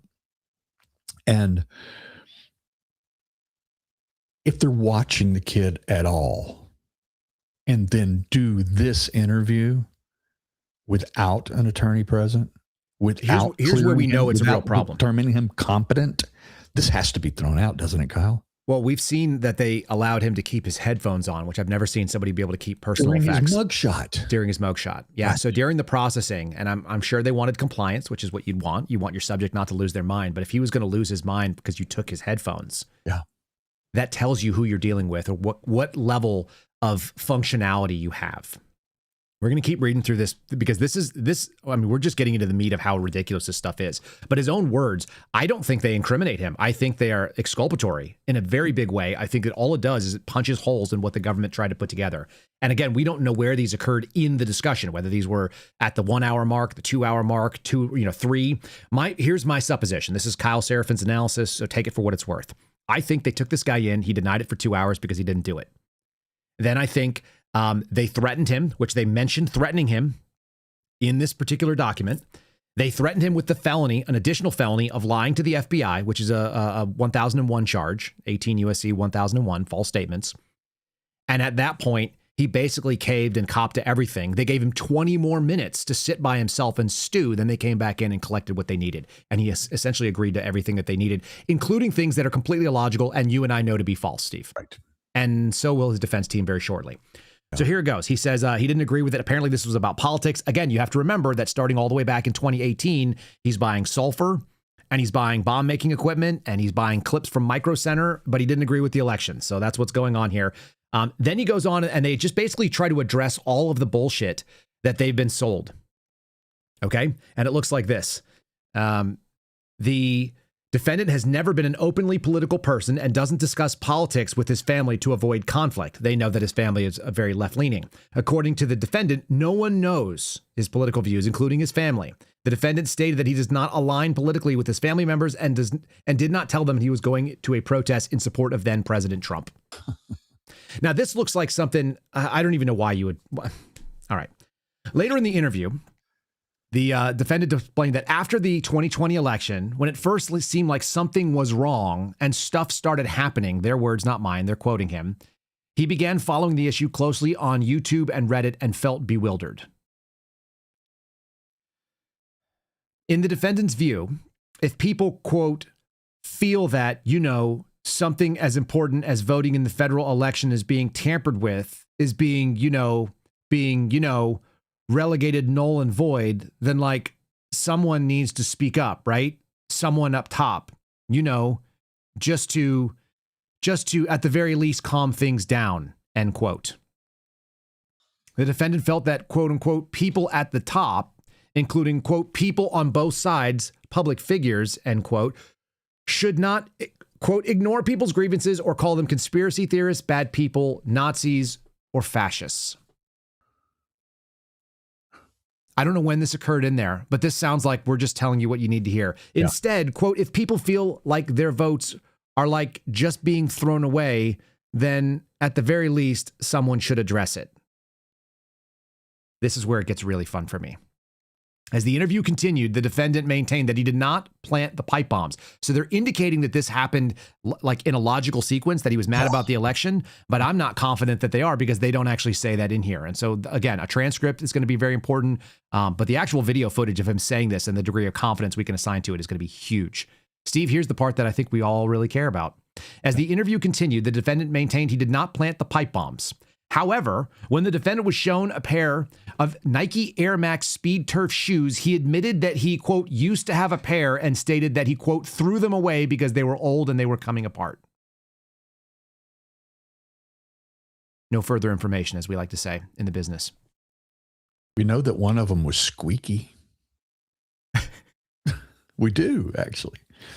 Armitage was able to identify on one of the audio cameras. There's a squeak in the walk. Shoe, yeah, in the walk. That one of the pair of shoes was squeaking.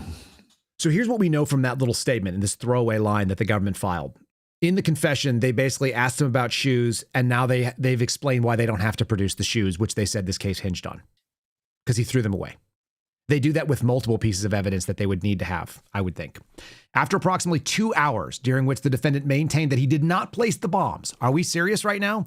I mean, I know you can do a long interrogation of people, and sometimes people crack under pressure. That's certainly the case. But they went at him for 2 hours, and they continued on until they got what they needed here. One of the interviewing agents asked the defendant if he wanted to end the interview, and he responded that everything is just blank. His words, quote, everything is just blank, and, quote, a little too much to process. Okay. The interviewing agents then suggested that the defendant look at the video footage from the night of January the 5th of 2021. Would you like to see this video? Here we have it. When the defendant was shown a still image of himself on video, that's a conclusory right there. That's what they would call conclusory language in the filing.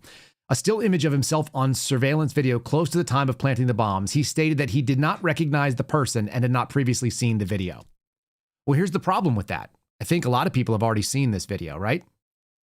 And then he claims later on that he has in fact seen the video, and that's why he did all the things like get rid of the evidence.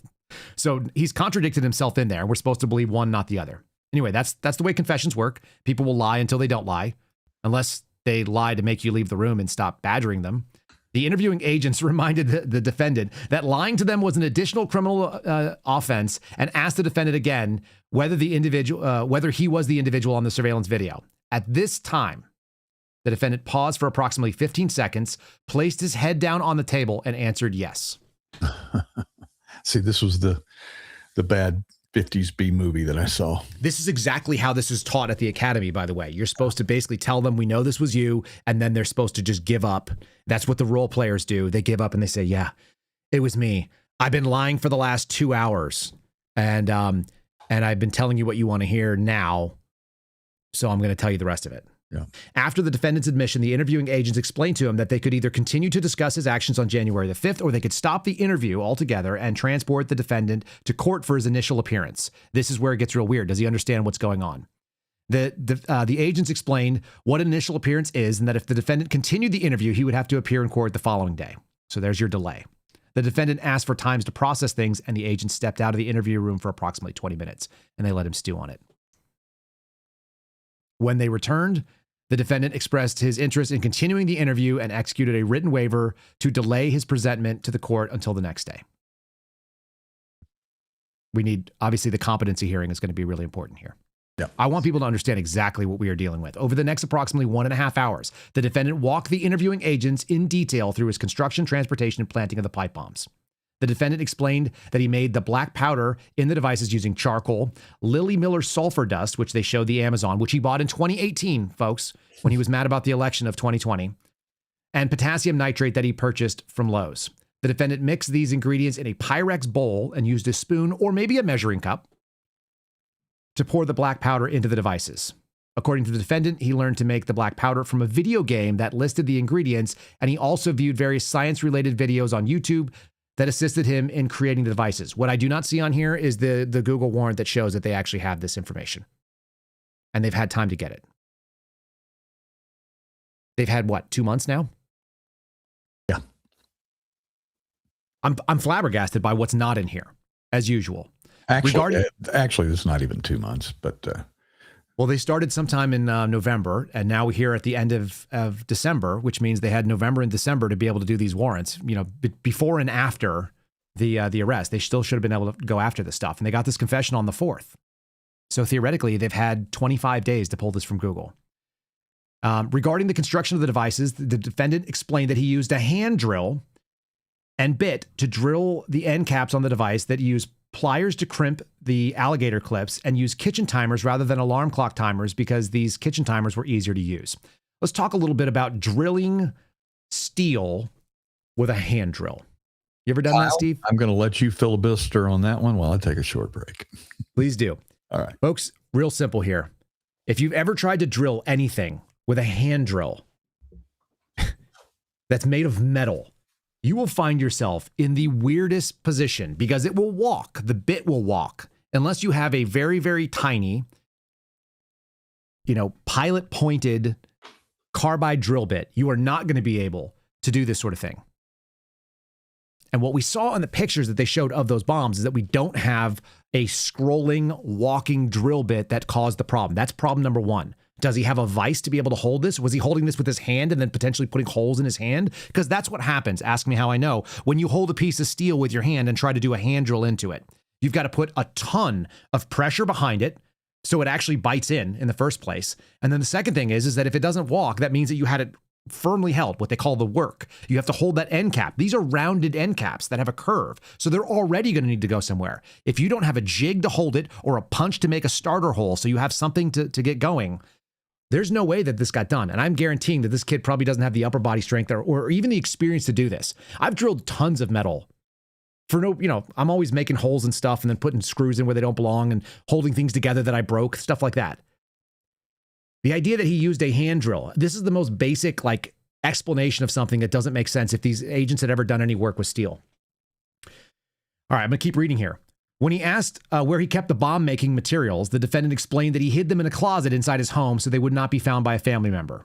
The defendant stated that he assembled these devices in the hours before he drove to Washington, D.C. on January the 5th, that he cleaned the devices with disinfectant wipes.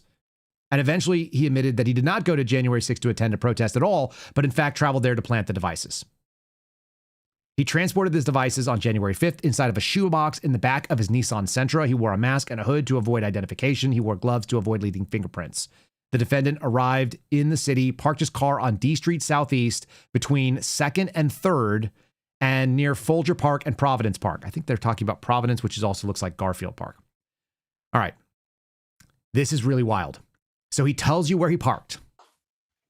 So we have to believe that that's where he went, if this is correct. And that means that he was solo. That's also part of it here. It's implied that he was by himself.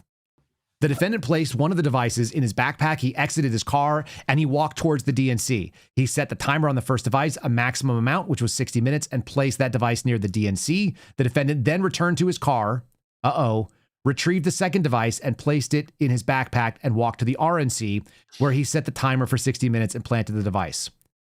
The defendant explained that he had to use Google Maps to look up these locations in advance, but apparently didn't need them in the moment, a place that he'd never really been and was walking in the dark. If you guys have ever tried to walk in the dark in Washington, D.C. and you're not familiar with the area, because some of the streets don't actually follow like a grid.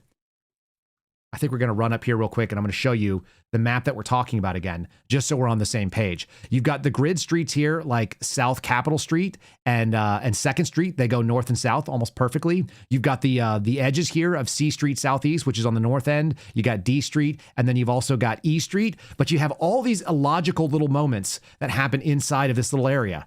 Look at this, folks. We're talking about streets that cut randomly across the area that you're in. Here's North Carolina. You've got New Jersey. They come in on angles. You've got Canal Street, which goes into Washington Avenue Southwest. That comes in at an angle. You've got this bizarre little street here that runs behind the DNC that starts off going east-west, but ends up going basically northwest, or what is that? Northeast and southwest. It has a big bend in it. There's these little alleyways that take random turns. If you guys can see, you have to probably turn the contrast up on your phone or on your screen. But there's all kinds of these little inlets that are completely illogical. You did that from memory, having never been there. All of that, I strain to understand what's going on with this story. We're going to continue back down. We're about most of the way through what he's talking about. He said that he used Google Maps to look at the locations in advance and apparently memorized the map. And then after planting the devices, he left the car, picked up food from a restaurant in Virginia, and he returned home. That part might actually be true. Kyle, if he used Google Maps, there was one thing that's not on the Google Maps is where the blind spots are in the United States Capitol Police television system or camera system. Right. Because this person appears out of nowhere at 7:34 p.m. Parked a vehicle where it couldn't be identified even by the FBI when they went and got him, right? Absolute knowledge of the blind spots. Shows up a block from the Fairchild building, which is a Capitol Police facility, storage and otherwise. And then magically, in a completely other sector at Folger Park, disappears for 8 minutes. And then magically disappears out a secret gate in that alleyway into the church garden, St. Peter's Church Garden. You got that pulled up? I got a better map. I went and pulled it while we were talking here. So this is the close map. The northern edge up here is this D Street. These two green dots you guys will see, there's the RNC and there's the DNC. So let's make this most of the screen so we can see what's going on here. And those are your two parks. There's Providence Park and Folgers Park. Okay, let's assume for a moment. Let's go back to Folger there. All right, and make sure everybody can see where Folger is. Let's get closer. Let's get closer. And this is the RNC part of the loop. So there we go. Okay. Now, let's identify where the RNC is. It's up here on the green dot. Okay. Now, if you will look at that alleyway that runs in the middle, right behind the RNC, runs all the way to the back. Just drag, there you go. You got the cursor going in the right direction. Now this is Rumsey Court. Drag that cursor along Rumsey all the way. Keep going to the right, to the right, to the right, to the right. Go around that green area right there. Okay. And keep going. Now go up where those cars are. Okay. All right. And then there's a secret gate right back here, where it is believed that the bomber disappeared through into that little garden. Now you've got the garden. Perfect. You got it absolutely nailed. This looks like a fence line. There. Yeah. And how do you see that from Google Earth? It doesn't look like you can get through here. No, he didn't do this on Google. He didn't know that the gate's got a hidden latch on it. I've been through that gate twice myself. This is what we're looking at, planning out. And apparently the car was parked at somewhere like right around here. 2nd Street and D Street. So right in this little area. Okay. So either under this cover here or somewhere over on this side, one of these sides here, that's the claim where the vehicle was. Yeah. And I've stood on these corners And that one and the one up there on C Street, across from behind the Madison building, I've stood on those corners and looking for cameras. And it's absolutely without a significant amount of foreknowledge or pre-planning that this kid would know where those blind spots were. Here's what I'm also pointing out to people to understand. Look, you got these cut-ins, this alley here. I mean, this one's coming in on a 45-degree angle. So again, not just a perfect grid. Same story here. This one actually curves and then changes angle multiple times. Mm-hmm. It's so easy to get turned around. One of the easiest things to do is to know that you've got basically like my next right is going to be taking me north to here. My next left is going to take me south, etc. If you want to do it on a grid, that's really easy to do if all of your streets line up in grids and your alleys do that. But that is not how Washington, D.C. is laid out. And even these parks have cross angles here that are going to take you. And all of those things are tricky in the dark. Some of these, look at this circle in Folger Park. I mean, you end up on one of these where you continue into the park and then you end up on a circle. You're not doing that in an 8-minute like direct. This is basically where we see like right around here. Am I right? It was where the cameras disappear. Mm-hmm. That's right. So from down here on E Street and roughly Canal Street or New Jersey, from there, yeah, like out here. This is where there's a disappearance. And so there's a walk that's basically a straight line shot over here to where the car would have had to have been, which we believe probably happened. And then, appearing back on camera to run on 2nd and C Street to go drop the RNC type bomb. All of these things are really well squared away. And that's not what this guy is explaining. Anyway, we're going to go back into the actual document here as we continue on, because you can't make up, like, he was mad about the political parties, but apparently we're going to ignore the fact that there were 2 previous targets, or at least 2 previous dwelling moments where the hooded figure stopped. The bush outside of the Congressional Black Caucus Institute, not mentioned at all, nor the Congressional Boarding House, where there was obviously some time spent. Mm-hmm. How do we know about the Congressional Boarding House? What does that look like, Steve, on video, that we think that was an initial target? It's a pause and on a scene. You have to look at the way the behavior of that bomber was at the other locations. It was a pause, a very interesting place to the bomber, and it seemed to be like the bomber was reaching and maybe possibly waiting to do something specific there at the Congressional Boarding House, and then a couple of cop cars came around the corner and changed the momentum at that moment. Now, of course, that didn't happen over at the CBCI Bush. There was no interruption by any outside force, by any flashing lights, the cherries and berries of a Capitol Police car or a couple of cars making a traffic stop or whatever it was, right, at the other place. Now, we also have the other curiosity in that our POI2 also took photos of that Congressional Boarding House. So there's that. There's one of those open questions yet to be answered. Just people wondering how this works. I'll put this back up on the screen for a second here as we kind of consider it. But this is the video, guys, that if you have not seen it before, this is the hooded figure, person of interest 1, which the FBI has claimed is Brian Cole Jr., making an interesting stop at this bush outside of the Congressional Black Caucus Institute. Just for the benefit of people who are new to the channels or that are new to the podcast, this is what Baker and the Blaze and Armitage have revealed previously. You're seeing a daylight image up on the top right with an arrow. You're seeing an inset, and then on the left is magnified. I actually think the picture on the right is the easiest to see. There's a circle that's kind of like lightened up where the hooded figure sits down, and you'll see that in just one moment, but sits down at a bush outside the Congressional Black Caucus Institute and appears to be going into the backpack. Appears to extract something from the backpack and then place it under the bush and then retrieve it from the bush, whether something was broken or whatever else was going on there. There was obviously some sort of like little moment. You can see we've seen probably 2 cars so far, Steve, that have driven by. Not high volume traffic going on in Washington, D.C. at this exact moment. Just there's your 3rd car.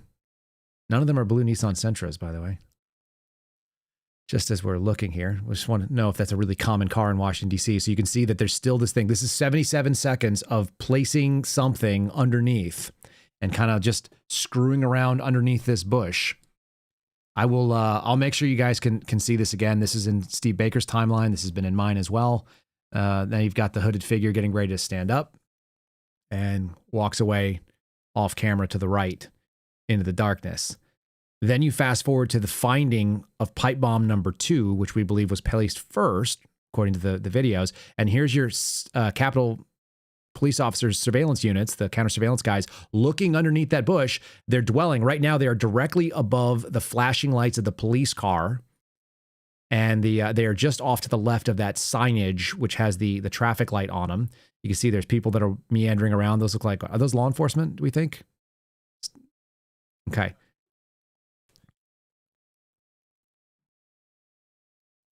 Yeah. Like, where the hell is this thing?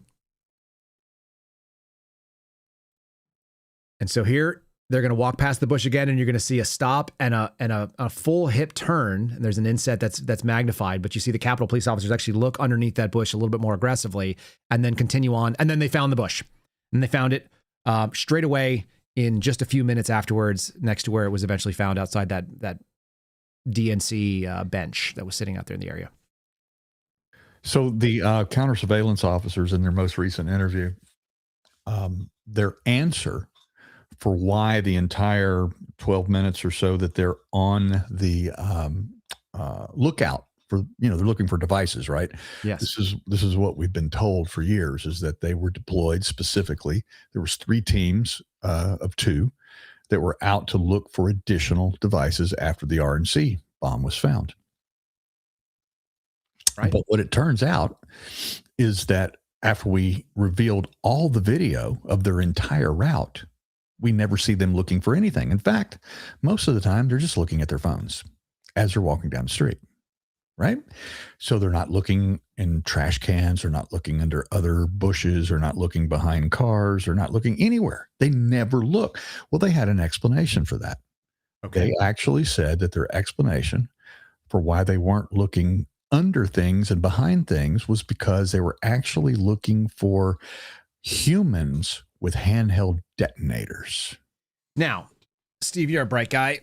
I like to think I'm a pretty capable observer. Whenever I find someone who's dropped pipe bombs using a kitchen dial timer, I immediately assume that there also might be some sort of command detonation capabilities. Maybe that's because I had a little bit of demo training, which Steve D'Antuono decided to call out in congressional testimony in 2023. But I have actually seen what the difference is between a remote detonation, a command wire detonation, and then these sort of like completely illogical timer-based detonations, which had 60 minutes but didn't go off, but were totally viable if you believe the FBI's case. I want to keep reading this doc here. That's wildly bizarre too. As you said, what did you say? It was the most coached theatrical kind of interview? Yeah, they said the investigator actually said that it was to the point of overacting. Perfect. That's overacting. If you say that I'm looking for somebody with a detonator in their hand when we're looking at bombs that have kitchen timers on them. All right. According to the defendant, he was not really thinking how people would react when the bombs detonated, although he hoped there would be news about it. The defendant then stated he had not tested the devices before planting them, claimed that he'd learned that the devices did not detonate, and he was, quote, pretty relieved, and asserted that he placed the devices at night because he didn't want to kill people. After seeing himself on the news, the defendant stated that he discarded all the bomb-making materials at a nearby dump, but then apparently we're supposed to also forget that he kept buying fucking bomb-making materials for the next year and a half. So there's that. All right, but listen, I'm just telling you what the FBI claims in there, or what the DOJ is claiming. After seeing himself on the news, the defendant stated that he discarded all the bomb-making materials he had at a nearby dump. I wonder if they ever went and unearthed that. You'd imagine they would do that. And then we go back to the fact that, oh, yeah, he actually was still buying them 3 weeks later. When was this on the news? Immediately. But in January, he was buying more kitchen timers. In January and March, and in October of 21, he's buying more pipe. In, let's see, this is April and June and October, he's buying more end caps. And in March and August, he's buying additional end caps, and he's buying more wire in June, and he's buying more steel wool in January. And he's got more alligator clips from Home Depot in January, 3 weeks after the freaking bombing. But he threw it all away. He threw all of his bomb-making stuff away in the dump, but then he also went and bought more of it just so he could have more of it. Well, there were going to be additional elections coming up, so he probably already knew he was probably excited he was going to make actually some explosives that were celebratory when Donald Trump won in 2024, right, since he's such a big Trump guy. All right, so the defendant stated he didn't tell anyone about the pipe bombs before planting them, nor in the years since. And although the defendant denied building additional explosive devices, he admitted that sometime after he built the pipe bombs used in this case, he purchased beakers and then conducted another science experiment to create potassium chlorate, which he claimed was unrelated to bomb making, but is generally used for making explosives and fireworks and so on. When the interviewing agents returned to the defendant's motive, he explained that, quote, something just snapped after, quote, watching everything, just everything getting worse. The defendant wanted to do something, quote, to the parties because they were in charge. When asked why he placed the devices at the RNC and the DNC, the defendant responded, I really don't like either party at this point. Then the defendant pointed out that the idea to use pipe bombs came from his interest in history. This is my favorite claim in the entire document, folks. Mark it, page 17. The defendant also explained that the idea to use pipe bombs came from his interest in history, specifically, Baker, you know this is something that is near and dear to all people's hearts who are black bronies living in Northern Virginia, specifically the Troubles in Ireland. Yeah. He was mostly interested in the plight of the Irish Republican Army and Sinn Féin in Ireland as they fought against the British monarchy in Northern Ireland in the 70s and 80s. That's immediately where I would have gone too. I would have been like, you know what? When I start thinking about what's going on today, I start thinking about, can we have like an IRA in America and maybe the Troubles? Maybe he's been through his own potato famine. Maybe he has, maybe he really does believe that there should be no kings. And so he's actually bought that from the left in the future. Right. Maybe he's commiserated with the H block, hunger fasters that fasted themselves to death in those British prisons. Of course, that happened before he was born, so he wouldn't. When I think about the Troubles in Ireland, I often think about pipe bombs too. I don't think about any of the other things that were used. No. I immediately go to pipe bombs and ski masks. Yep. And orange and white and green and okay. So that's the story, guys. Page 17 of 23, the defendant explained that he came up with the idea of pipe bombs because of the Troubles in Ireland. And if you believe that, I've got some other things I'd like to sell you. Please go to our merch store. It's the-expendables.com. Just buy anything. You'll love it because you'll love anything because you just love slop. The defendant denied that his actions were directed towards Congress or the proceedings that were going to take place on January the 6th. So this was not related to January 6th at all. That's helpful. Okay, then they make the argument that he poses a risk to the community if you believe any of the bullshit that they slung in this particular document. All of this stuff is so wild to me. Why do you think that they did not ask him why he sat down for 77 seconds at the CBC under that bush? Well, that would completely destroy our case, obviously, Steve. We want to have somebody just agree to the nonsense, but we don't want someone to... This is where it gets even worse. So this is the nature and circumstances of the charged offenses. Again, the government is basically saying that we don't know how he did this or why he did this. So what we love is that he told us, and that's good enough for us because everyone knows that a confession that's been, issued after 2 hours of denials by a guy who's either developmentally delayed or is, autistic or has some sort of developmental issues, that's going to be 100% airtight. The defendant may have reached a psychological breaking point. His crimes were anything but impulsive. Well, he told you something just snapped, but yeah, they were anything but impulsive because apparently he was doing it for literally years. And then they go on to say that the defendant's pipe bombs and the fear and terror they instilled in the general public were the product of weeks of premeditation and planning. Well, to use their own documents, I would say it would be years. Years. It has to go back to 2018 now. Yep, 2018. We've expanded it with this particular document. The defendant purchased the components he used to construct the bombs over a series of months, including in before and after the 2020 election, which right there tells you that it makes no sense that he would do it because of the election. Why was he building them beforehand?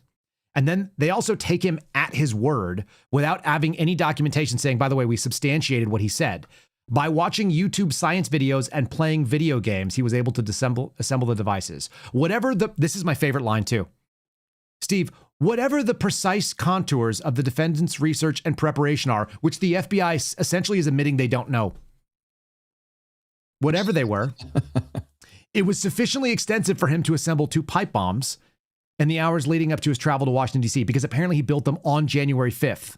It was sophisticated enough for him to construct, here's that word again, viable explosive devices using all the components necessary to cause an explosion, despite the fact that it didn't in fact cause an explosion. Right. And then he got rid of all of his bomb-making materials because he was worried, along with the shoes, which he got rid of because he said they were falling apart. But the good news is that he went out and bought more of them. The calculated nature of the defendant's criminal conduct over an extended period of time should feature prominently in the court's detention determination. This, obviously, the entire document is meant to make sure that he stays behind bars. And we haven't even explored the we're about evidence of the possibility, we'll just call it that these bombs were removed after they were placed the evening before and then replaced. That they weren't actually laying out for anybody to find all day long. Yeah, sometime after 12 o'clock. We'll call that the Julie Kelly theory because she really likes that.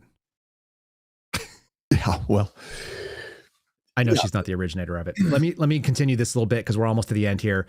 Perhaps more than anything else, this is directly quoting from the document again. Perhaps more than anything else, the defendant's choice of targets demonstrates the extreme and deeply dangerous nature of his conduct. Although the defendant acquired the bomb-making components in the months leading up to January 5th, also known as the years, he chose to plant them at the headquarters of the nation's two major political parties in downtown Washington, D.C. on the eve of the January 6th certification of the Electoral College vote, which, by the way, in his own words, had nothing to do with what he was doing. But that doesn't matter. We're making an argument here. In his own words, the defendant said that he did not, quote, like either party, but they were in charge, and thus they were, in the defendant's mind, an appropriate target for extreme acts of violence. The defendant's choice of targets risked the life of innocent people and pedestrians and office workers, but also of law enforcement, first responders, and national political leaders who were inside the respective party headquarters or drove to them on January the 6th, except theoretically they were supposed to blow up before that. In this sense, the defendant's invocation of the Troubles in Northern Ireland is telling.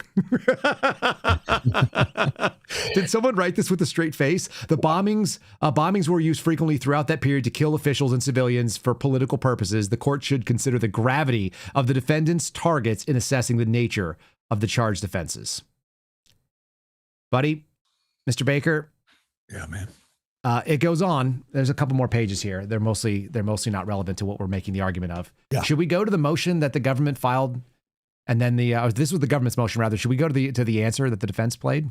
Yeah, this is actually pretty powerful. I'm very pleased with the new legal team. They seem to be coming out of the chutes with the intent to defend Brian Cole.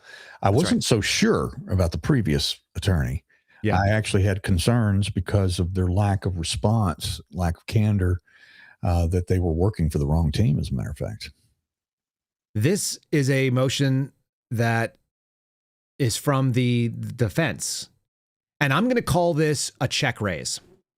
If you guys are familiar with the way poker works, sometimes you can bait somebody into playing a hand and you'll check to them. You'll say, oh, we'll defer to you. And in this case, the check would have been that they will defer the detention and preliminary hearing until the 30th, instead of requiring it to be done in the first 15 days, which is required by the Speedy Trials Act.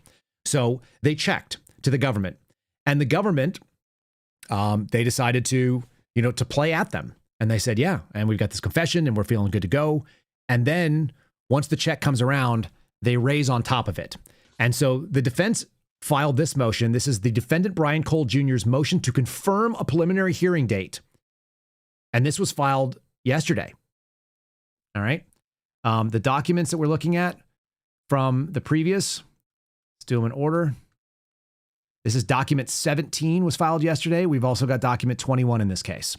And what it says is defendant Brian Cole Jr., the undersigned counsel, respectfully moves the court to confirm that the hearing already set for Tuesday, December 30th of 2025 will proceed as Rule 5.1 preliminary hearing and detention hearing. And enforce the statutory timeline and remedy provided by 18 U.S.C. 3060 in the event the government objects to a preliminary hearing on this date. Mr. Cole has not waived his right to a preliminary hearing where they will assess what probable cause exists. This is different than going to grand jury, folks, and this is where it gets really interesting. Because if they allowed this to continue, a continuance that would take them into next year, the DOJ would take this in front of a grand jury, which is one-sided. It's the government's case only, and they represent what they've got. And then a grand jury decides what it is. Maybe they snow them with that ping BS. Maybe they try to go out there and say he had all the materials, so therefore he was the guy. And they sort of don't necessarily bring up the fact that he continued buying bomb-making materials after he apparently threw out the bomb-making materials because he was worried about being found out. And then he started wiping his phone before the event and then 18 months after the event, and then did so compulsively 942 times over the next, whatever it is, couple years. And like that means something. Maybe a civilian grand jury might be snowed by that. But I suspect a judge might not be nearly as much. The parties previously set the date of December the 30th and the 2025 as the date for the detention hearing. The defense did not waive the right to this preliminary hearing. And to the contrary, it is consistently expected that it would proceed on December the 30th. This could actually all end with some exculpatory evidence presented, which they're allowed to do, to show that there's not even probable cause to keep this guy in prison, that they would have to actually, they could drop this case tomorrow. And I would say if they do their job right, they can throw this thing out. I don't know if they'll do that. But this is what the government apparently sent an email asking to push the preliminary hearing to either January 7th or 8th. But the defense says that it comes too late and it does not meet the Rule 5.1D rigorous standard. In other words, the government is realizing that their bluff is being called here. This is my reading of this. Mm-hmm. The court should confirm that the December 30th hearing is not just a detention hearing, but also a preliminary hearing, and direct the government to be prepared to present its evidence in support of probable cause. I would say that if I was in this scenario, I would not want this at all, folks. I would not want to be presenting this case to anybody. Certainly not a judge that's going to look at it and has a presumption of innocence, because this is so weak. It continues to be the thinnest case outlined. And then they go on to talk about Federal Rule of Criminal Procedure and talking about that there is a prompt probable cause determination that's supposed to be made. Usually you have no less than, it can be no later than 14 days after the initial appearance. But in this case, they had some extraordinary circumstances. They bumped it back a little ways. What it does require is that there is a extraordinary circumstance and justice requires the delay. This is the only reason that the government could say, aha, yes, we need additional time because of these things. And the defense is arguing they didn't meet that motion. What the government is trying to do is kick it into next year so they can go to a grand jury and bypass this adversarial preliminary hearing where the defense has the ability to go and question probable cause. Forget actual like guilt, and the beyond reasonable doubt. They can question whether or not there's even probable cause. And that should happen tomorrow. That's what the defense is asking for, which I think is very encouraging. Again, Steve was saying that we watched kind of a limp-wristed start to this defense, but this is a much more full-throated statement that says that they're actually going to defend this case. No, I'm very pleased with this, and nothing would obviously nothing would please me more to see a judge just hit the pause button on this thing, send him home. At least until the government can get their act together on this. I think the case is too big. It's got too much of a profile already for regardless of who the judge is, regardless of the political ramifications. I think that they're going to have to probably. I don't want them to, but I think they're probably going to have to detain this kid in some manner up until this point. Hopefully, he's not sitting in a. Look, let me tell you. Let me tell you a story real quick, Kyle. I was at Matt Kibbe's Christmas party Thursday, a week and a half ago. And this was the day before I really got sick. And I was feeling great. Congressman Thomas Massey was there, among many other people, a couple other dignitaries and Congress members. And we were talking about the kids, this possibility that this Brian Cole was sitting in solitary confinement. And Massey literally, genuinely, his heart was aching for this young man and expressing that to me and to a crowd of people that we were talking to, and how much that was hurt. He said the words. He said, "This hurts my heart to think that this kid is sitting in a solitary confinement somewhere." And they're certainly not going to have him in the general population. Right. He's going to be in a protected custody. And, but to break up the routine. I mean, let's look, 5 minutes to Wapner, right? The headphones, his routine, going to the 7-Eleven every day, orders 2 Cokes and a slice of pizza every day. And these routines he can't break up. And even talking to the neighbors, his route when he walked the dog twice a day was a very specific route that very, very rarely, if ever, altered at all. And this is typical of individuals with this particular mental wiring. Mm-hmm. And so then you fast forward a couple of days, and I didn't get permission from the congressman to say this yet, or to but I'm going to thank him publicly for what he did. That's right. I think it has to be. What's that? I think it has to be done. Yeah, I when I went to the emergency room on Sunday here in North Carolina, there was something that I needed to tell the congressman badly. There was something that I had been sitting on for a couple of days that I learned on Friday of a week and a half ago. Something which, if you've followed Joe Hanneman's X account at all, he talked about it's deeper and darker. This J6 pipe bomber case is deeper and darker than has yet to be revealed. And Joe alluded to that in one of his posts. And this was while I was going through with what I was going through. And the congressman had already left D.C. I was still there. I was still there until Saturday afternoon. But he flew out on Friday and to begin his holiday. And I sent him a note and I said, I'm probably, in order to tell you this, because I can't speak this over a telephone, I need to get on an airplane. I need to come see you. And he was like, come on. Then all of a sudden, my life changed on Sunday evening, and multiple procedures through the night and then the next morning. And in between one of these procedures where they knock me out, I get a message from the congressman, and he said, I'm flying to Raleigh. I'm coming to see you. And I've already got scheduled another procedure where they're going to go in and zap my heart, to try to knock it back into sync. They jammed some sort of device down my throat, and went in and then hit me with the. Yes, they did a transesophageal cardioversion. Yeah, something, whatever it's called. Yeah, that's what it's called. And so, of course, they put me under general anesthetic for that. Mm-hmm. And he's in the air. I'm on a table somewhere in this, the bowels of this new cardiac center in Raleigh, and he's flying to the hospital to see me, he and his wife. And I come out of it. I get they transferred me. I'd been in ER the night before, intensive care, ICU the night before. So they transferred me to a regular room after this particular procedure and got my heart back under control. And then,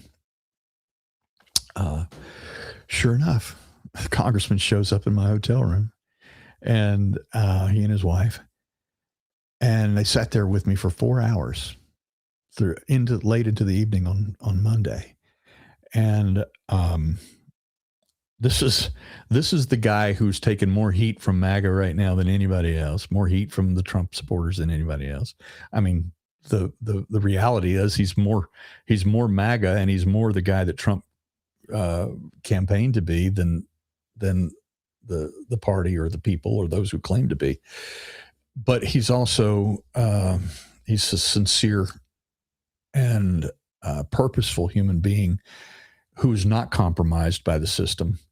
And when he reached out to me several weeks ago, after our first story in this series came out, and I had not seen him since his wife died a year and a half ago, his previous wife, obviously, mm-hmm. And he sent me a message and he said, "Hey, Steve," he said, "let's get together." He said, we got to get caught up on all of this. And he said, "Oh, by the way, I'm still not compromised." And I thought that was the greatest thing in the world, for him to put that out there in the manner he did. Yeah. And he's not. And let me say that one more time for people that are following it. And listen, if you guys, I'm watching our chat and the chat's like, what's the point? I don't understand. It's like, okay, listen, first of all, my buddy just got out of the hospital, so give the man a break. Like Steve. Plus, Steve and I tend to have meandering stories. That's just the nature of the man. So deal with it, y'all. But here's the most important part. Steve Baker told Thomas Massie, the congressman, I have something I want to share with you, and I'm going to fly out to tell you because I can't do it over the phone. Tom Massie found out that Steve Baker was in the hospital. He reached out to me and talked to me, said, do you know what the thing is? I said, I don't, but I know he wanted to tell you, and I know it's really important to him. And the next time I talked to Congressman Massie, which was a couple hours after that, it was like I did the podcast and I got a phone call and he said, I'm in Raleigh and I'm driving up to go see him right now in the hospital. He got on a plane. What was it? The day before Christmas or 2 days before? It was like the 23rd. Yeah, a couple of days before Christmas. He had family in town. He had grandchildren and all the things that you'd expect. And he didn't tell us we could tell the story, but we're doing it anyway because the man showed up in a hospital room when nobody else did. And also just a little shout out to one of our friends, a former FBI guy who's retired and decided to go up there, took it upon himself to go and keep watch over our friend Steve Baker. There are some real people out there that are genuine, and there are people out there that pretend to be genuine. And if you guys want to know what's genuine, it's jumping on a plane on December 23rd when you got family in town because somebody tells you they might be on their deathbed and they've got something they need to share with you, and you decide that it's important enough to show up. And how much credibility did that give you with the story that you were telling the doctors when you had a congressman fly in across the country to come talk to you? Yeah, well, I had some concerns about the timing of this particular event, and particularly when you look at some of the things we've been writing stories about for the last year. And so one of the things that I requested of the surgeons or the docs there was that they would do a, much more extensive blood study and toxicology. Toxicology screen. Toxicology. And they looked at me, like I was a tinfoil hat kind of guy. And so finally, one of the main guys, the guy that actually did that last procedure on me, he said, and I was already in recovery, and he said, he goes, he goes, look, I'm not trying to question you or anything. He goes, but is there anybody in your family or that can verify and validate your concerns? And I said, according to the message I have right here, I said, the congressman will be here in an hour. You can check in with him if you want to. And that sealed the deal for me. Right. Anyway, people, you can judge people by their fruits. You can judge them by their actions. This was right in the middle of the Epstein file, signature and the deadline that was coming up on that, and the failure to release all that information. So it's not like Massie didn't have other things that were going on, but for a guy to take it out of his, very busy schedule, which he is, and he's a very prominent congressman, to pick up and fly out to go see, Steve in the hospital. And nobody would ever know. By the way, none of you would know that if we didn't tell you, and we're telling you because it's important, because it tells you who Massie is. I mean, this obviously was also all out of his pocket. He flew himself, his wife. Yeah. There was no direct flight from Eastern Kentucky, where he lives, to Raleigh. He had to fly to Charlotte, rent a car. Yep. It's a 3-hour drive to Raleigh, and then spend the night there, and then drive back to Charlotte the next morning to catch a flight back to Eastern. Fly back to his family for Christmas. Just judge people by their fruits, folks. And you can see the way that they handle business, and you can see that you won't always see the stuff going on behind the scenes. Part of what we do here at this program is that we're not beholden to anybody. And, he didn't tell me not to share that story, and he didn't tell Steve not to tell that story. I know he wouldn't go and brag about it and tell you, but I think that is a pretty good indication of somebody's character when they step up, in the same way that we had somebody step up and sit in your hotel room and, certainly put me at ease knowing that there was someone there looking over you that I could trust to keep an eye on you. And he did a risk assessment, and we decided that you're okay. I'm really glad you're out of the hospital right now. This case is crap. This story that the government is peddling is garbage. And I think that this is where I'm going to end it, and I'll end it on this. And thank you for spending all the time with me that you did, because this is the most that you and I have talked. It's probably the longest you've spent talking on like this in a couple of days, buddy. Yeah, this is actually. You're going to go and take some downtime, I hope. But this is what I think is really wild. I'm moving more and more into the camp that I suspect that the FBI may be doing this on purpose. Not setting somebody up on purpose. They do that all the time. That's just kind of the MO. But there's a real possibility that they are deliberately presenting this weak case because of how it's going to reflect on the guys that run the FBI. And I don't have any evidence of this other than just kind of my gut feeling, but I was talking it out with a retired FBI agent last night. And it's really hard to imagine them being this incompetent and having this much garbage being posted unless they are really trying to go out there and show that the guys running this, who hang their hat on this particular case, they want to make, because you're not going to know the names of the case agents that were in that interview. Yeah. They're not going to be national stories. Even the ADIC, the assistant director in charge of the Washington field office, will not have a national story. His career won't be ruined over this. He'll go get another job somewhere else. Nobody will know. They won't know to look for it. But Patel and Bongino will be sullied by this if it explodes in their face. Yeah, and who is bringing this about? Who is making this bad of a case? That's the question. On purpose. We don't know the answer, but I'm just telling you, like, I'm moving. This is a growing possibility, which is a really, really, really dark thing to think, that they would both sacrifice the freedom of some poor citizen, that they would deliberately spike this case to cover up for government or otherwise, and that it looks this bad because if this blows up, and I think that there's almost, I don't know how they get away with it, especially with what you and I have seen privately, which, folks, it will be public at some point. Keep your eye on the Blaze. Keep your eye on Steve Baker's place over there, it's theblaze.com/truth, TRUTH. I think you could get a acquittal with what we know right now in front of a DC jury. I will tell forget you like this. A black jury. I'm talking about like white liberals in Washington DC are not going to convict this guy. No, there's no way a DC jury convicts this guy right now. Just with what we know. And there's obviously going to be more and worse to this, I think, the more that we learn. Yeah, absolutely. So I'm going to leave it at that. Steve, thanks for sitting through this with me and walking through this nonsense. I hope that was somewhat therapeutic, and I know it was kind of a reintroduction into the wild here. Man, no, thanks for having me. And let me close out by saying thank you to the thousands of people that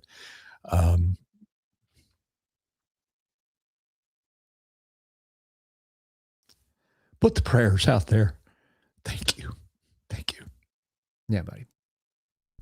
It's been a rough couple weeks. It didn't get any better, especially that it was at the holidays. Guys, Steve has been light on social. You can tell he's emotional, and I feel the same thing. I told him yesterday, I was like, I don't care about the Blaze. I don't even care about the story. I just care that he's all right. And so that's a big deal for all of us and for all of you that have been praying. It works. And you're here with us today. So God bless you, man, for what you're doing and for sitting here and thinking that this was a good idea, even though you probably were advised against it by all your healthcare people. You too, my friend. Well, the worst place to get rest is in the hospital. You know, that's true. Yeah, I'm glad you're back home. It's the one thing you need the most is rest, and of course, the first thing at 4:00 every morning they kick the door up and there's a guy sticking needles in your arm, drawing blood, and then at 5:30 they're doing your vitals and making you get out of bed and stand on a scale and. And then it just only gets worse as the day proceeds forward. So I did get some really good sleep my first night home, which was Saturday night.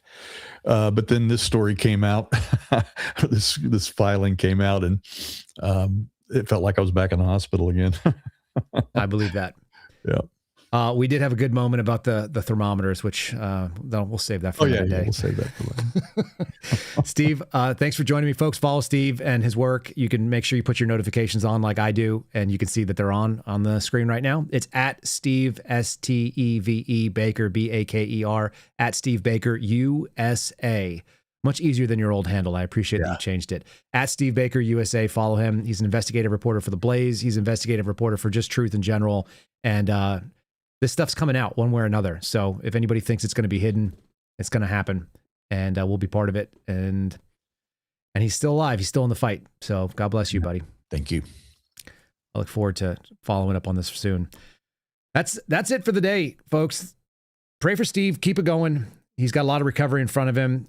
Pray for this young man that's in prison right now or that's being detained, and we'll see what happens next. Make sure you're following us at the places you can.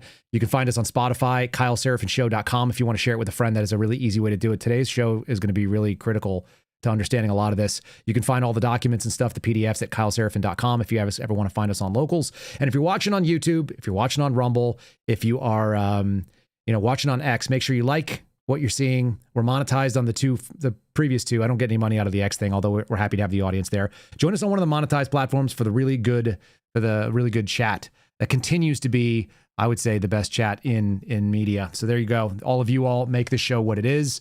We're going to go all the way through the new year. We may have an abbreviated show on January 1st, but I intend to continue carrying this stuff out. And tomorrow should be an interesting day. Remember, that's when the hearing's supposed to be. So we'll keep an eye on this story and all the others, and we'll do some updates on what's been going on in the last few days. On a different day. I've had too much. This is a long one. So that is it for today's show. I hope you guys had a great Christmas. Merry Christmas to all of you on this 5th day of Christmas. All the way through Epiphany, we'll be saying Merry Christmas because that's how we do it here. And year 2026, I'm going to tell you, is going to be the year of the bacon cheeseburger nationalist. This is Kyle Seraphin's brainchild. This is the thing that I think America is at. The people in the middle on the left and the people in the middle on the right, we can all agree on a bacon cheeseburger. And if you're someone that doesn't like or won't consume that, no matter what your reason, I think you might be the minority. I think the majority of America is a bacon cheeseburger nationalist. We care about this country and we care about being able to do regular stuff like we grew up at a diner. So look forward to that. Maybe we'll even merch it, just because every time I've told somebody, like just a regular dude on the street, you tell them about bacon cheeseburger nationalism and they're like, yep. Yeah, that's my party. It's neither of those two parties. Maybe we'll get one for Brian Cole. Hopefully he's out soon. God bless all of you. Thanks for being here. No palate cleanse today. We're going to just shut it down. We've gone extra long, and I look forward to seeing you guys for the rest of this week. Thanks for listening to The Kyle Seraphin Show, streamed live weekdays on rumble.com/Kyle Seraphin. Follow Kyle on Twitter, Truth Social, and Instagram at Kyle Seraphin.